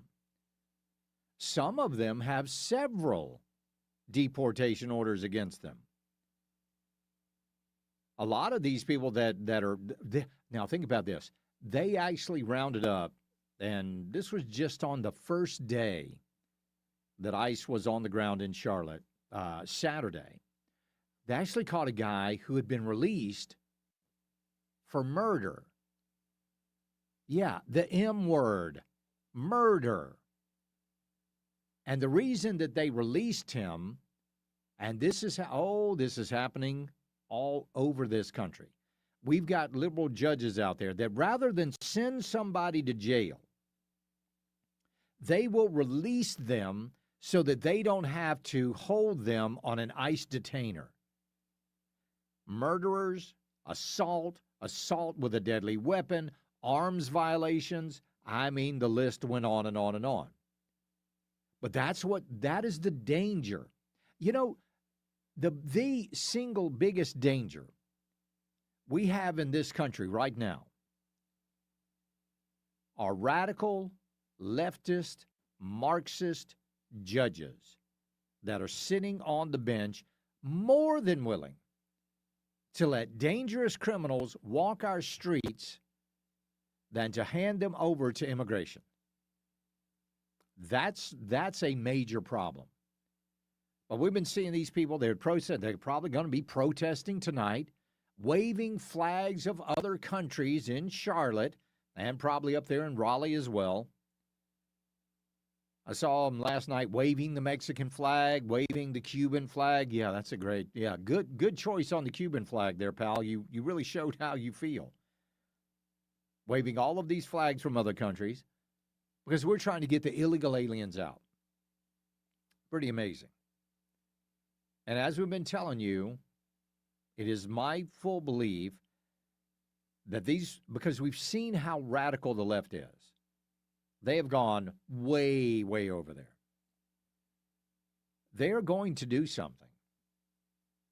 And they're going to do something that is going to change the face, literally, of all of this stuff that is happening. There's a woman up there in North Carolina. She actually put out a video about this. I disagree with her on a few things, and I'll point those out as soon as we listen to her. Here she is. ICE is going to get shot in North Carolina for the first time. How much you want to bet me money that some old Southern white woman is going to come out and shoot an ICE agent for the first time? I guarantee they have already had guns drawn on them 3 times in North Carolina. 3 times. And that's because the South has been sitting back waiting for a CW to break out. They've been waiting. They've been wanting it. You got to remember, these people grew up on lands where they thought they had to protect it with their, patriot hearts. I don't think that people understand that just because they're Democrats doesn't mean that they're not Southern. Like, they still grew up fighting and defending America. Like, people forget that Americans who are voting Democrat are still Americans. Like, they're not from another country, and they are going to practice their Second Amendment rights. Okay, I disagree with her on a couple of things, but I understand the sentiment. Number one, I don't think it's going to be an old white woman. It's going to be one of two things. It's going to be one of two things. It's going to be a young white liberal, or it's going to be a trans person. They're going to be the ones that are going to be the first to commit the act that she was talking about. Young white liberal woman or a trans individual. All right. Second of all, the Democrats do not defend their property. The Democrats do not defend their rights. They're more than willing to give them away, ma'am. The vast majority of people that protect their land in the South are good, red-blooded, conservative Americans. You see, the liberals are more than willing to give up their rights. They're more than willing to give up their liberties and their independence just so the government can take care of them. So the sentiment was right. Some of her talking points way off the mark. We'll be right back. This is the Charlie James Show. News Talk 98.9 WORD, the voice of the Carolinas. 15 minutes of breaking news and stimulating talk begins every hour, every afternoon on The Charlie James Show. News Talk 98.9 WORD. The voice of the Carolinas.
Let your fingers do the talking. Text the Common Sense Retirement Planning text line at 800-905-0989. This is the Charlie James Show on News Talk 98.9 WORD. The voice of the Carolinas. I'm telling you, it may not be Charlotte. It may not be Raleigh. But ICE is going to show up somewhere, and some people are going to act ugly. And you know exactly what I'm talking about. Because there are a lot of people online right now, a lot of these folks over on TikTok and over on social media, Instagram, wherever, and they're talking crazy. Want you to listen to this guy who is very, very upset about something that happened up in Charlotte. Hey, so my friends over there in Charlotte, North Carolina, if you see ICE agents running around in brand spanking new SUVs, we're talking like fresh off the lot kind of brand new. Yeah, you can thank Rick Hendrick Chevrolet, they're in Charlotte, for providing those SUVs. He sold them SUVs for $50,000 a pop. So a discount. So he gave them a discount on these SUVs. And they cleared the lot. They cleared it.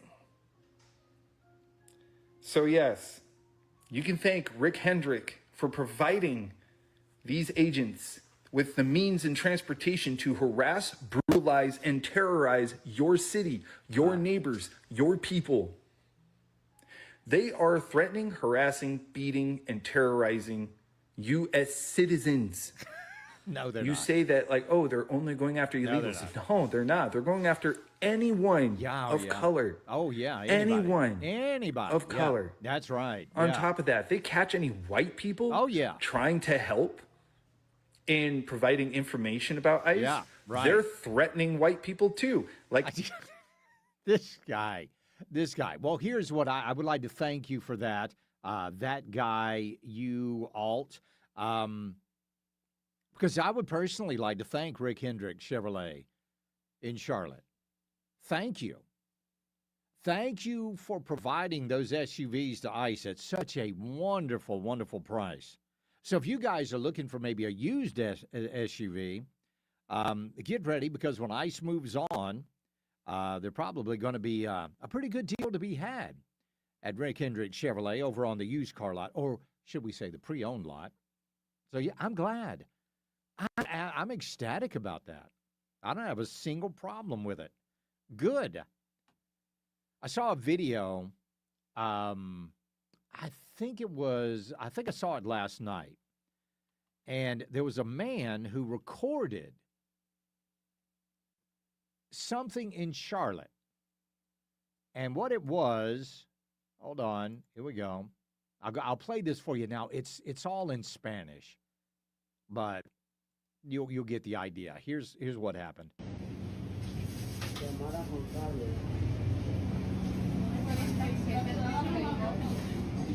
Okay, so there were a bunch of what I can only presume to be illegal aliens inside a store. Looks like it was a shopping.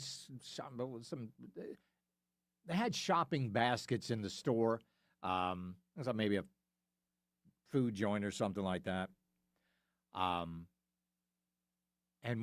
so they got the security camera outside the store, and they're watching the security camera, and they're seeing these SUVs pull up. So they lock the doors, and they turn out the lights, and they pull down the shades to protect these people from ICE. Now, let's go to 8 U.S. Code 1324. Any person who encourages or induces an alien to come into, enter, or reside in the United States, knowing or in reckless disregard to the fact that coming to, entry, or residence will be a violation of law, shall be punished and imprisoned for 5 years. Any person who allows, aids, and abets illegal immigrants from being detected? That is all right, here it is, subsection 1324. Makes an offense for any person who, knowing or in reckless disregard of the fact that an alien has come to, entered, or remains in the United States in violation of law, conceals, harbors, or shields from detection, or attempts to conceal, harbor, or shield from detection, is in violation of federal law. These people are committing felonies. They seem to be okay with that. Let's go to Jeff in Hendersonville. Jeff, how's everything your way? Hey, well, up here it's fine, and yeah, the Hispanic guys I work with are like not scared to go to work because they're on the up and up. But there anyway, you go. Good job. So I got a comment on this. Hendrick Motorsports is actually who sold the Tahoes. I read about this just last night. Was it?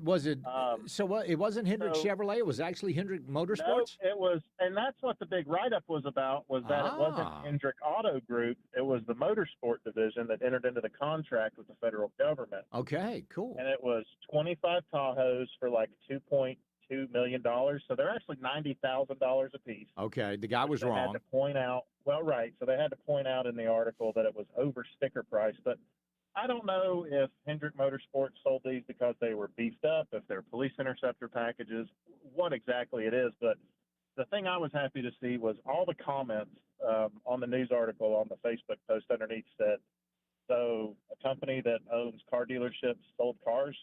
Yeah. Great reporting, guys. That was the overwhelming. Exactly. sentiment. Yeah, So, I'll bet. yeah, but no, the government did not get a deal, as is pretty normal for everything they buy. But a motorsport or a vehicle modifier sold cars to the government. So who Yeah, cares? pretty amazing. Pretty amazing. Man, I'm gonna see if I can get me one of those pre-owned. I appreciate it, Jeff. Let's go to Larry up in Cleveland. How you doing, Larry? I'm doing great, sir. I just wanted to call on behalf of my wife Phyllis and myself and say how proud I am to have you on this radio, voicing Thank you. America's feelings, and that's how it should be because everybody's scared. They tuck tail and run. And if you don't stand up for America, pack your stuff and move out. I don't have a problem with that. I appreciate it, Larry. Brett is in Asheville. Brett, how's things your way? No, pretty good. Good. I just wanted to say that earlier in the show you were talking about, the president, harming Americans. And I do remember when the president killed an American in the Middle East. He was in a truck with a known terrorist, and they knew that the American citizen was in it. He got no due process, no arrest, no court, no judge.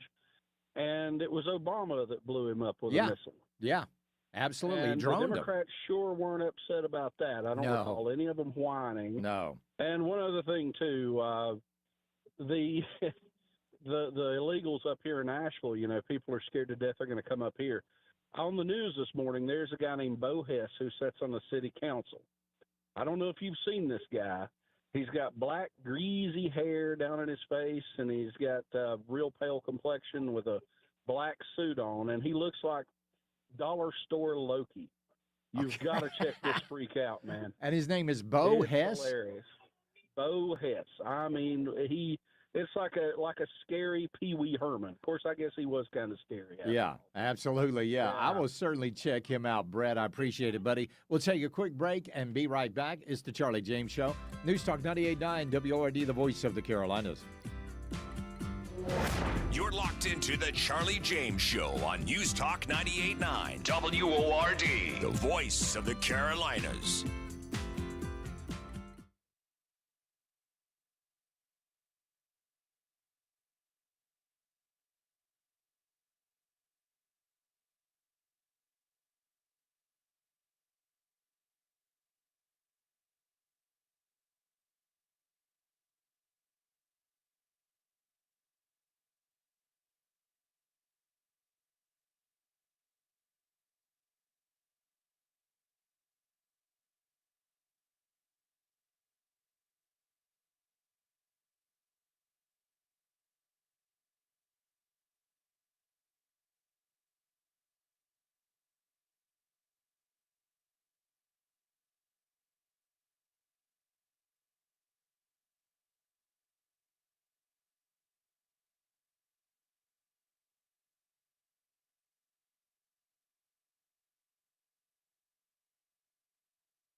One number does it all. 800-905-0989. This is the Charlie James Show on News Talk 98.9 WORD. The voice of the Carolinas. All right, let's go to the WORD talk line and talk to Joe in Hartwell. How you doing, Joe? Oh, Charlie, how are you? I'm doing great, man. What's up? I have a special Ingalls story for you. Okay. I just got our turkeys at Ingalls. Great deal. 47 cents a pound. I am not being paid to say this. Wow. All natural, no hormones, no steroids, okay? Wow. So 20-pound bird, $9.50. Good grief. Punchline, Charlie. Are you ready? Yes. An end cap had organic turkeys, okay? Same size, $109. $109 for a turkey. $100 more for a turkey, and it didn't even have a button on it where it cooks itself. Oh my gosh, that's that's amazing. 47 cents a pound. I love that. Way to go, Ingalls. I appreciate it, Joe. You guys got your turkey. We got our turkey yesterday. I think we got our turkey yesterday. All right, so. This is the time of year we got to start reminding you of how long you need to thaw that turkey. We'll do that coming up in just a second. Let's go to Henry from Hendersonville. Henry, welcome. Hey, good afternoon. Yes, sir. I wanted to bring up something about the ice raids I have never heard mentioned. Okay. My contention is the biggest beneficiaries of these ice raids and deportations are the legal immigrant communities. Yeah. And I will explain. I've lived in Hendersonville for 35 years. I have never seen any sign of gang activity or anything like that going on in Hendersonville. Right. I have friends who retired and active duty law enforcement who tell me, oh, yes, the cartel gangs are active in Henderson County, MS-13 and others. Yep. He said the reason you don't hear about it, they confine their activities to the Latino community, and everyone in that community is afraid to talk to the police. Yeah.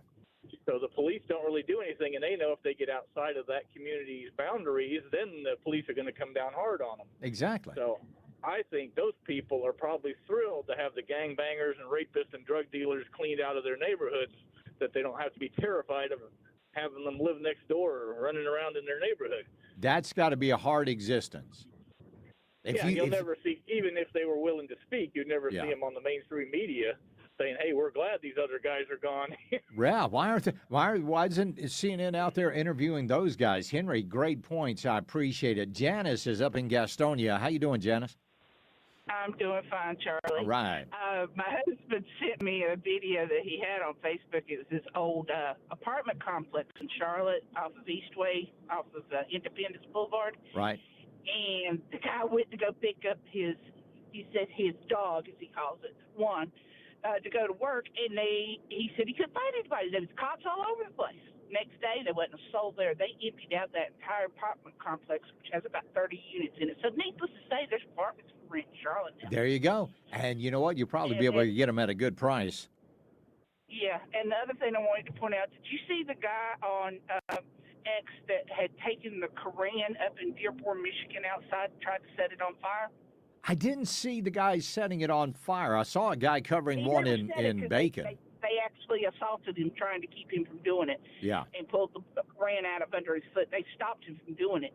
But he actually went to, it turns out he was one of the people that was arraigned from January 6th. And so he's got a point to make. Oh, yeah. Go home just like everybody else. That's, you know what? You said that. That was Jake Lang. We had him on the program. Yes, sir. Yeah. And he went to the city council and the whole 9 yards. And he said, you know what? Just get out. Just get out. Yeah. Yeah. I understand. Janice, I appreciate it. Yeah. Oh, yeah. That whole freedom of speech thing only works one way, ladies and gentlemen. But yeah, I did see that video. I didn't see him set it on fire, but I did see him get assaulted. Well, speaking of that, in New York City, who coming up in January is going to be run by Zohran Mamdani. And boy, let me tell you something. Those people in New York, y'all better enjoy this coming Macy's Thanksgiving Day Parade, because there is a chance you're not going to have one next year. Because I don't know if Zohran is going to allow it. Thanksgiving, probably not a big holiday in the Muslim community. But there are places around this world that are having to change their culture because of the influx of Muslims in their country. Germany, who is known for their Christmas markets, have had to shut some of the bigger ones down because there's been threats of violence. Now, why would there be threats of violence? Well, they were last year. There were the year before. People driving through these crowds in cars and running people over, killing them. You see, that's what they're here for. They're not here to assimilate to American culture. They're here to make American culture just like theirs. Great example. This is a hijab tying class. So I'm going to give a little example. There's a woman, So ideally you just... a Muslim woman, There's different ways, by the way. showing how to properly tie a hijab. Who was this put on by? Are you ready? The New York Police Department. New York Police Department is educating the public on how to properly wear a hijab. What are they getting them ready for? Oh, I think we all know. All right, we'll be right back. It's the Charlie James Show. News Talk 98.9 WORD, the voice of the Carolinas. A native Georgia bulldog who bites back at big government. It's the Charlie James Show on News Talk 98.9 WORD, the voice of the Carolinas.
Hey, Charlie. Let's talk.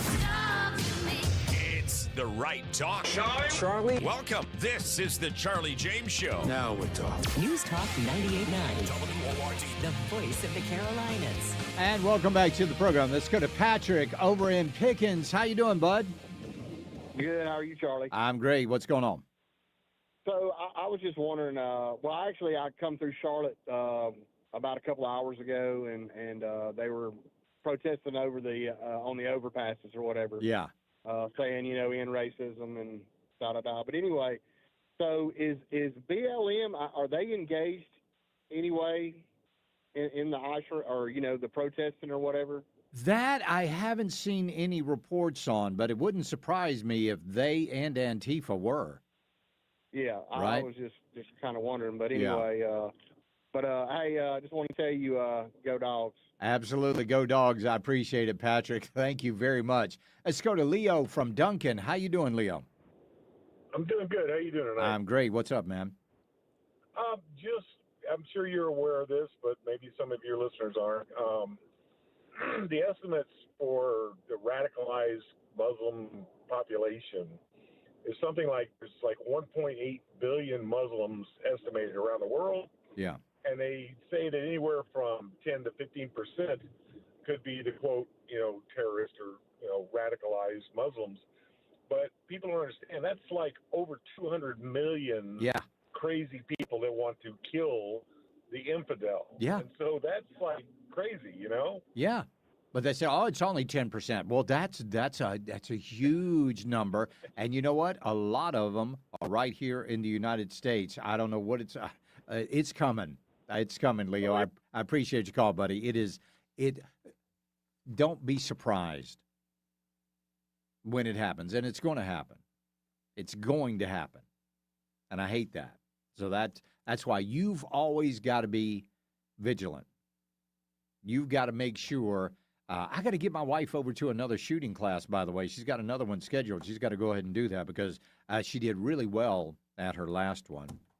So just hey, Second Amendment's there for a reason, to protect you and yours.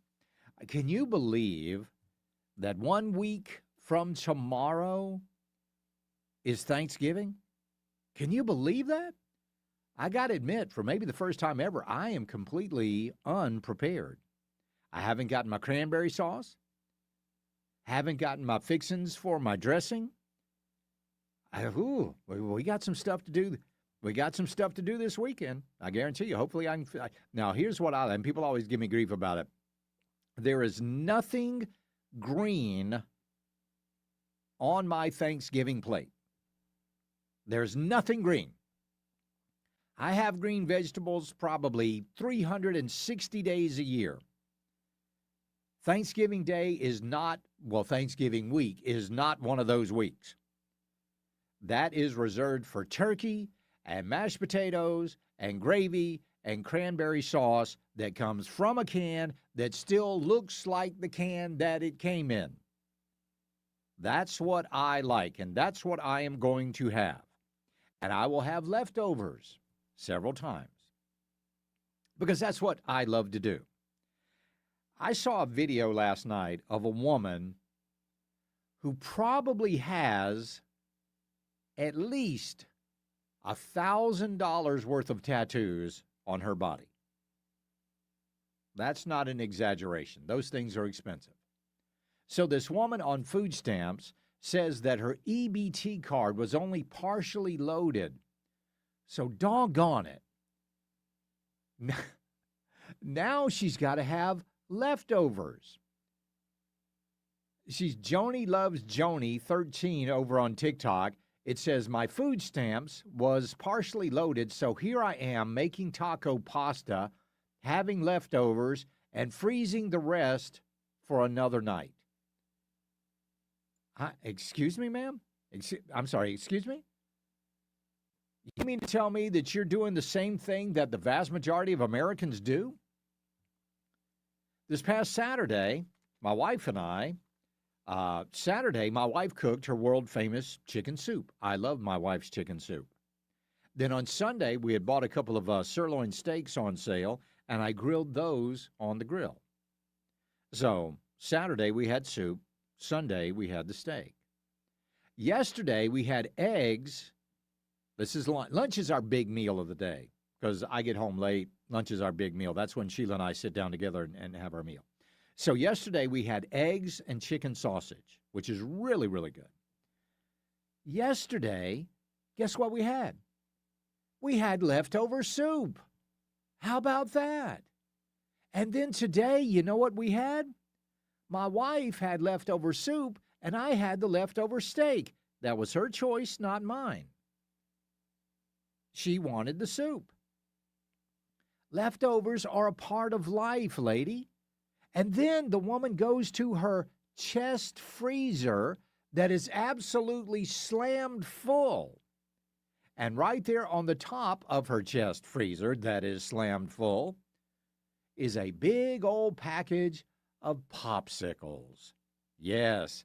Now, what does the N stand for in SNAP benefits? Nutrition. I don't think there's anything nutritious about popsicles, lady. And welcome to the world of leftovers. I don't even know why she's complaining about that, but there you go. Hey, speaking of leftovers and Thanksgiving coming up next Thursday, a week from tomorrow, you guys need to be ready to get those turkeys thawed. You have to thaw your turkey. Let me see. It is 24 hours for every 4 to 5 pounds in the refrigerator. That's 24 hours for every 4 to 5 pounds in the refrigerator. That means if you've got a 20-pound turkey, it needs to be in the fridge on Sunday. You could actually put it in the fridge on Friday because it's still good for a couple of days after it's thawed out in the refrigerator. So that's 24 hours for every 4 to 5 pounds of frozen turkey. If you're going to do it the sink method, it is 30 minutes per pound in cold water. 30 minutes per pound in cold water, and you have to change that water every 30 minutes. If you're going to do it in the microwave, which I don't know anybody that does, if you're going to do it in the microwave, that is 6 minutes per pound. My microwave is not big enough for our turkey. So, and if you are deep frying a turkey this year, can I just tell you to please be careful? Please make sure that turkey is completely thawed out. Please make sure you take care of all of the precautions because I don't want to come back Monday after Thanksgiving and find out that a bunch of people burned their house down or injured themselves. Those things are dangerous. I did it one time in my life, and I'm telling you what, I just love the oven roasted method. So there you go. All right, we'll be right back. It's the Charlie James Show. News Talk 98.9 WRD, the voice of the Carolinas.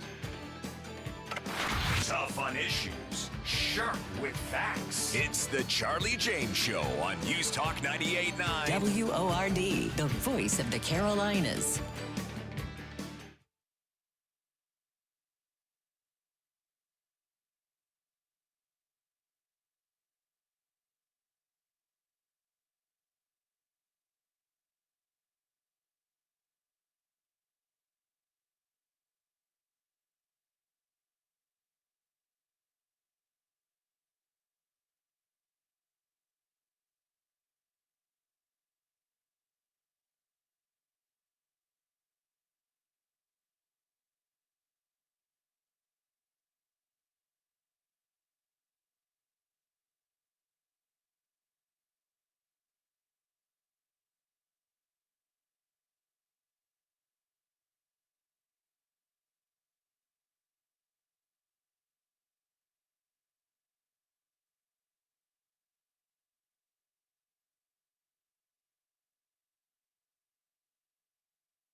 Charlie Speaks. You listen on your time. Get the show on demand. Text podcast to 800-905-0989. The Charlie James Show on News Talk 98.9 WORD. The voice of the Carolinas. And welcome back. Somebody on the text line wanted to know where my wife took her shooting lessons. She went to Sharpshooters, and she got a lesson out there. This was a really cool thing her company did, the company she works with.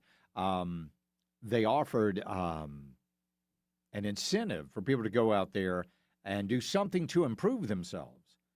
So if you wanted to join a gym, they would pay for it. If you want to take yoga classes, they would pay for it. Cooking classes, something like that, they would pay for it. And my wife said, I'm going to take some shooting classes. And she is. And I just think that's great. And she brought home her targets. And I was very, very impressed with the abilities of my beautiful bride. Let's go to Richard in Travelers Rest. How you doing, Richard? I'm doing well. I hope you and yours have a very happy Thanksgiving. Same to you. I did want to tell you something. I want to take you down memory lane. All right. I don't know if we're the same age or what, but I just turned 68. Okay. I'm 62 almost. I remember the day when on Sunday, no restaurants were open. Nothing was open. Yeah. You either went to a friend's house and ate over there, or you went to, and I'm a Baptist, but you would have potluck at church. Yeah, yeah. And I got to tell you, the pastor would say something like, "We're going to have potluck after the sermon." I didn't hear a word after that. Not a word. That's it. I will tell you this real quick. I got botulism when I was young. Ooh. And I guess I was about 18. And the guy says, the doctor says, "Well, what do you eat?" And he said, "Do you eat like a lot of?" I said, "I eat beans and rice and beans." Yeah. I mean, that's just how I was brought up. Right. And you had meat on Sunday. A lot of people were like that, yeah. Oh, yeah. And then we had leftovers on Tuesday. Not Monday, but Tuesday. Yeah. Kind of broke up the monotony, you know. But I remember dating a girl down in Savannah, and I called my mom from down there, and I said, "Mom, they have 3 meats on the table, and it's Friday." Oh my goodness, you were living the high life. Oh yeah. But anyhow, I just wanted to wish you a happy one. Well, I appreciate it, Richard. I hope you have a great Thanksgiving, buddy. And I know we talk about a lot of the gloom and doom on the program, but we do have so much to be thankful for. We really do. Even with some of the prices, some of the stuff that we're going through. Number one, we've got a president that loves this country, that is trying to do the best that he can, even though he's getting pushback from everybody, even some conservatives out there, when they're looking at him to do something, when really they ought to be looking at Congress to do something. We still, with the problems that we have, live in the greatest country on the planet. We'll get them worked out. We always do. But we have got a tremendous amount to be thankful for, especially here in the upstate of South Carolina. That's the truth. But every place doesn't have what we have here. It's an unbelievable story coming out of West Virginia. There was a guy, his last name is Hitt. This is a guy who, just imagine this. You've got this guy that threatens, and I know this is kind of graphic, but he threatens to shoot children and smear their blood on the walls. Okay? What would you do with a guy like this? A guy who makes this sort of a threat.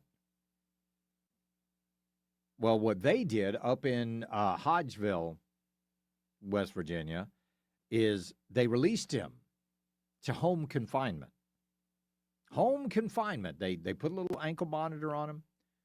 Said, now you stay home and you be a good boy and you don't cause no trouble. And if you do that for a certain amount of time, we are going to dismiss these terroristic threat charges against you. So where does this guy live? He lives near Hodgeville Elementary School in West Virginia. I'm talking literally a stone's throw away. Currently under house arrest as part of a court agreement which would allow him to get his case dismissed if he follows the agreement. They released a criminal near an elementary school who threatened to kill children. One thing that we can't be thankful for is a lot of these unbelievably radical leftist judges out there that are allowing criminals like this hit guy to go under home confinement. He ought to be behind bars. You make threats like that, you should absolutely, that is not freedom of speech. That is a terroristic threat, and you should go to jail. That's unbelievable. It really is. It really is. But got a lot of crazy things going on. There's a woman, I think it was NBC. They did a story. They were talking about illegal aliens, and one of these illegal aliens they were talking about was a woman up in Maryland. I want you to listen to this report and just kind of let me know what stands out here. Here we go. A wife, mother, and business owner in Hagerstown was just deported back to her home country of Vietnam after being here for more than 30 years.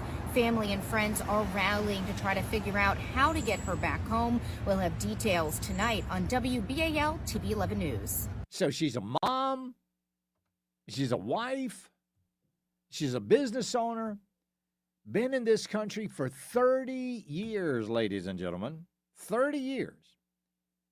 But in those 3 decades, she forgot to do something. She forgot. She forgot to do anything to become an American citizen. I looked it up. In Canada, you can't just sneak across the border in Canada. You know what happens if you sneak across the border in Canada? You are arrested by the Royal Canadian Mounted Police. You are put in jail. Then you are deported. If you go into Mexico illegally and you violate a law of any sort, you are arrested. You are put in jail. And then you are deported. I think you would be hard pressed to find a nation on this planet with more liberal immigration policies than we have. It is absolutely ridiculous. Now, everybody's all upset about these deportations. In fact, the House has just passed out of committee a bill that would speed up the deportation process. Hopefully that'll pass and go on to the Senate. Well, they'll pass it and it'll go to the president. Hopefully some legislation is going to come out of Washington. Hopefully. But we've got to do something about our immigration system because nobody else allows this. We're the only ones. And we're paying the price for it. We'll be right back. It's the Charlie James Show. News Talk 98.9 WORD, the voice of the Carolinas. 15 minutes of breaking news and stimulating talk begins every hour, every afternoon on the Charlie James Show. News Talk 98.9 WORD. The voice of the Carolinas.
Drop your message on the Common Sense Retirement Planning text line. 800-905-0989. This is the Charlie James Show on News Talk 98.9 WORD. The voice of the Carolinas. All right, let's go to Scott in Greenville and talk to him. What's going on, Scott? Charlie, my adult son is a USC graduate, graduated as a mechanical engineer, and found himself embedded in the, shall we say, marine research field, maintaining little private submarines. Okay. So he works for this billionaire who fancies himself as Jacques Cousteau, and because of that, he's got this fleet that travels around the world, different places, and my son finds himself in different ports all the time. Currently, he's in the Canary Islands. Now, he's technically assigned to the boat, which means that's how he got entry into the Canary Islands. Right.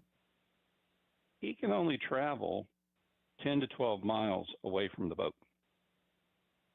And if he gets caught traveling more than 10 or 12 miles, he's violated his visa, and he not only loses his visa rights to the Canary Islands, but the entire EU.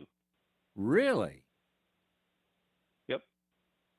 That's yeah. I mean, when we talk about how strict some of these other countries are with their immigration policies, I mean, ours pale in comparison, don't they? Well, let me keep going. Okay. Because he's assigned to these ships, he works with men and women from a variety of places: Indonesia, South Africa, Australia, New Zealand, all over the place. So he's been around the world now, and I've asked him, where would you really like to live? And he says, well, New Zealand. And I'm like, well, you're single, you're making a ton of money. Why don't you just, move to New Zealand? Well, I can't. Well, why not? Because my company isn't based out of New Zealand. Ah. So you have to have some sort of a tie to New Zealand. Yes. Yeah. Now, you ready for the big kicker? Oh, yeah. Much to my chagrin, he has drifted over to the left side. Uh-huh. And I find it interesting that, we don't have these conversations because I'm trying to maintain a friendly relationship with my adult son. Yeah. But he would have problems with Donald Trump and his immigration policies, and yet he can't live in the country where he would love to live. Yeah, right? That's pretty amazing. People just don't see it, do they? They don't see it. No, they don't. They don't Man. see it. And unfortunately, I can't have that conversation with him. Yeah. Or risk losing him. Yeah. Oh, I understand. I appreciate it, Scott. Thank you so much. But that's, that's the liberal mindset. It's the liberal mindset. And I've told you this story before about the young couple from down in Somerville that moved to Canada during the first Trump administration. So in order to move to Canada, in order to get approval, they had to pass a background check. They had to prove that they had at least $15,000 in a bank account. They had to prove that they had job prospects, and they had to prove that they had command of the English language. And I remember the Post and Courier did a big story about how they were leaving, and they started, and they totally missed the story. And the story was that Canada's immigration policies are actually stricter than any that were put in place under Donald Trump. And there's other evidence right there. I mean, New Zealand the same way. You can't just go retire to Scotland. Trust me, I've researched this. You can't just go and retire to Scotland. You have to be an investor in a business, or you have to, there's all kinds of things you have to do. You just can't go there and live. But here in the United States, my goodness. Let's go to Roger and Taylor's. How you doing, Raj? Mr. Charlie. Yes, sir. I wanted to call you, but I was cooking breakfast on the Blackstone. Oh, okay. You had brought up the lady with the tattoos. Yes. I think I'm gonna blow your mind here. Okay. And I don't think I've told you. I told my mom. I'm in the grocery store one day, and this father, he has those sleeve tattoos. Right. That run from the wrist all the way up. Yeah. Not just black, all different colors. Sure. And his kids, two little kids with him, says, Dad, it was ice cream. Says, Dad, will you get this for us? And he looked at him and says, no, I can't because those have dyes in them. And I looked back at him. I didn't say anything. Yeah. I'm like, you're kidding me. Yeah. You've got ink, colored ink, on both arms that are sleeves, and you won't get your kids something because it has dyes in it. That's crazy. Yeah, I totally believe that happened, man. I never understand people. I appreciate it, Roger. Thank you. Let's go to Gary and Fletcher. What's going on? Well, I'll say a couple of things. That fellow that just called, he said he was afraid of losing his relationship with his son. You know, that's that weakness that comes out of parental regard. You know, the man of the house should be teaching his family. You know, he should be the head of the household and have a stronger opinion about things. And he's afraid to have the conversation. And I think that that's the way it is these days. Even these kids that are out there in Charlotte right now, the first generation came in and they were real grateful and glad to be in America and waving flags. But the first generation, they come at you and say, you abused my parents. You know, I mean, it just cuts to the chase. That's who's out there, these young kids. But it's going to fall back on them because eventually, even the Democrats, you're not going to be able to get a job unless you're bilingual. You know, they're not affected. Like, I'm in the trades. I get hurt by, you know, my wages get cut. I can't compete, can't hire Americans, you know, and stay in business. Yeah. But these people, well, they don't know it, but when their kids graduate, they want to be in law enforcement, they want to be teachers, it's going to be, your skill, bilingual skill isn't enough. So they're making their bed now, and they don't have the foresight to see what's coming down the road. I mean, they're just wanting to feel good about themselves. And I don't know. I think the snowball is unstoppable. I hate to say it. It's just at that pace right now that it's gathering steam. They're younger, we're older. I hope not. But you know what? But here's the thing, though. Gen Z that's coming up, Gen Z, they say these kids are more conservative than just about any recent generation that we've had. And certainly we can cross our fingers that that's the truth. I appreciate it. Roger is in Mills River. What's going on, Raj? Oh, Robert. Oh, Robert, how are you? Yeah, I'm doing good, Charlie. I'm just saying, I don't understand all this about the Epstein files and stuff. Yeah. But they would not have that. They had that stuff for so many years. They didn't care nothing about the people. That was right. The innocence that was taken from some of the youngins and everything. They cared nothing about that. No. The only reason they're using They this still right don't. now is for political. They're trying to get gain. Trump. Yep, that's all they're trying to do, Robert. I appreciate it, man. But and we'll talk about that coming up next because I don't think I've ever seen anything backfire quite this big before. It's the Charlie James Show. News Talk 98.9 WORD, the voice of the Carolinas. Hitting truth bombs longer than he drives off the tee. It's the Charlie James Show. News Talk 98.9 WORD, the voice of the Carolinas.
Chat with Charlie. 800-905-0989. Save it on your phone. This is the Charlie James Show, only on News Talk 98.9 WORD. The voice of the Carolinas. Well, they've been trying to get something on Trump ever since the whole Russia collusion BS, and we all know about Operation Arctic Frost, where Hillary Clinton, Obama, Jim Comey, everybody was colluding against Donald Trump. They knew that the whole Russiagate thing was a bunch of BS, but they allowed it to continue. And now they're going after, tried to go after Trump with these Epstein files. But it backfired. You see, what was it, last week, or late in the week before, the Democrats released these damning text messages or emails. And they thought that was going to be good. They thought that was going to be a good move. But then we found out that the Democrats were the ones that actually redacted the name of Virginia Giuffre from those emails. Now, why did the Democrats redact those names? Because Virginia Giuffre, in sworn testimony, said she never saw Donald Trump doing anything wrong. So she was one of these people out there that said, this guy hadn't done anything wrong. So then they were like, well, we got to release all the files. Let's release the files. So then the Democrats released about 23,000 emails and the files that they could on this. And that didn't work. And I don't believe when they finally released the Epstein files, which is probably going to be in about 30 days, depending, 30, 35 days. I don't think they're going to find anything in that either. But what we have been finding out about is the cozy relationship that the Democrats have had with Jeffrey Epstein. Now, remember, you've got Bill and Hillary Clinton out there. They've been subpoenaed by James Comer. They've been subpoenaed to testify about Jeffrey Epstein. They are refusing to comply with that subpoena. They should go to jail. Both of them should go to jail. So again, we've been finding about all these cozy relationships. We know that Stacey Plaskett was taking direction from Jeffrey Epstein himself, was texting her questions during that Michael Cohen hearing, texting her questions. But it goes even deeper than that. Now we find out that Hakeem Jeffries, the House Minority Leader, was reaching out to Jeffrey Epstein for money. And this was after he was a convicted sex offender. Let's take a listen to what Hakeem Jeffries said. Just to clarify and a follow-up question on the James Comer accusations, are you saying that your fundraisers never solicited money from Jeffrey Epstein in exchange for a meet and greet? Because he's saying that there's emails proving that. I have no idea what James Comer is talking about in terms of anything that any prior consultant may have sent. I had no idea about that either. But James Comer apparently made the representation on the floor of the House that I sat down with Jeffrey Epstein, had dinner with Jeffrey Epstein, have contributions from Jeffrey Epstein. He's a stone cold liar. But there are the emails. Hey, we'd like to get you together with Jeffrey. I bet you would. Now, Hakeem Jeffries is a guy. Hold on just a second. Hakeem Jeffries is a guy that makes $140, $150, outside $160,000 a year in Congress, but he's worth $9 million. This is Representative James Comer. Colleagues' coordination with Epstein. Another email shows Democrat fundraisers invited Epstein to an event or to meet privately with Hakeem Jeffries as part of their 2013 effort to win a majority. So Hakeem Jeffries' campaign solicited money from Jeffrey Epstein. That's what we found in the last document batch. The files underscore why former President Trump must appear for his deposition. We've subpoenaed him To date, the Democrats have done nothing to help us secure his appearance. I support full transparency. The Oversight Committee will continue to work to get the truth to the American people and to get justice for the victims. That's our goal of this investigation. With that, I yield back. So Speaker Johnson says Hakeem Jeffries, the dollar store Obama, listen, they're in deep. They're in way deep. Let's go to Richard in Dallas. Richard, welcome. Hey. Hey. That thing is still out there. What is it called? 3-Eye Atlas? 3-Eye Atlas, yeah. Okay, it's still out there. Right. And it's circling around about. Do we know where it's at? I have no idea. I haven't paid much Okay. attention to it It's lately. going to be the next thing coming, man. When they get through this Epstein crap, they're going to come out and say this damn thing will slam into the earth. So Yeah. get ready to die. Yeah. I mean it's crazy. It's crazy, Charlie. Yeah, it is. We'll see. Any type of distraction, but it's really getting worse for the Democrats. As all of these Epstein files are backfiring huge, was just pressed by the BBC. Why wasn't there more clamor in the Biden administration to make sure that these files were released? Well, I can't speak to that. What I will say is Donald Trump ran on the release of the Epstein files. But Congressman, I just want to jump in there because Jeffrey Epstein died in a jail cell in 2019. Yes, Ghislaine Maxwell, who you referred to, was prosecuted, convicted in 2021. But President Biden was in office, Democrats were in office, and could have pushed for this very argument to make sure that survivors were honored. Sure. And all I'm saying is that we could have done that, but we didn't. They didn't care. Now, all of a sudden, they care about the victims. Now, all of a sudden, Massey and Marjorie Taylor Greene, they care about the victims. They didn't give a rat's rump about the victims during the Biden administration. During the Biden administration, you hardly even heard the name Jeffrey Epstein. But now, it's just a way to get Trump. That's all it is. So I know it's crazy. So there you got Stacey Plaskett. I mean, she was, like I said, taking directions. And you know what? Even Cenk Uygur is questioning this because he's like, what is going on? Who is actually running our country? Let's take a listen to what Cenk Uygur said over there at the Young Turks. If I can bring this this audio up here and see if I can do this. Hold on, let me see what's going on. Oh, come on, here we go. Here's Cenk Uygur. So I'm on the left, I'm a Democrat, but what the hell was that?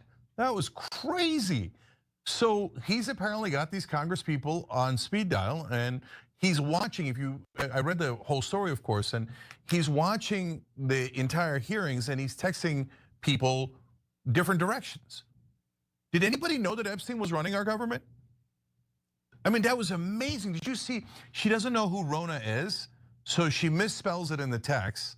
She thinks it might be an acronym for something, and then she says, Ms. Rona.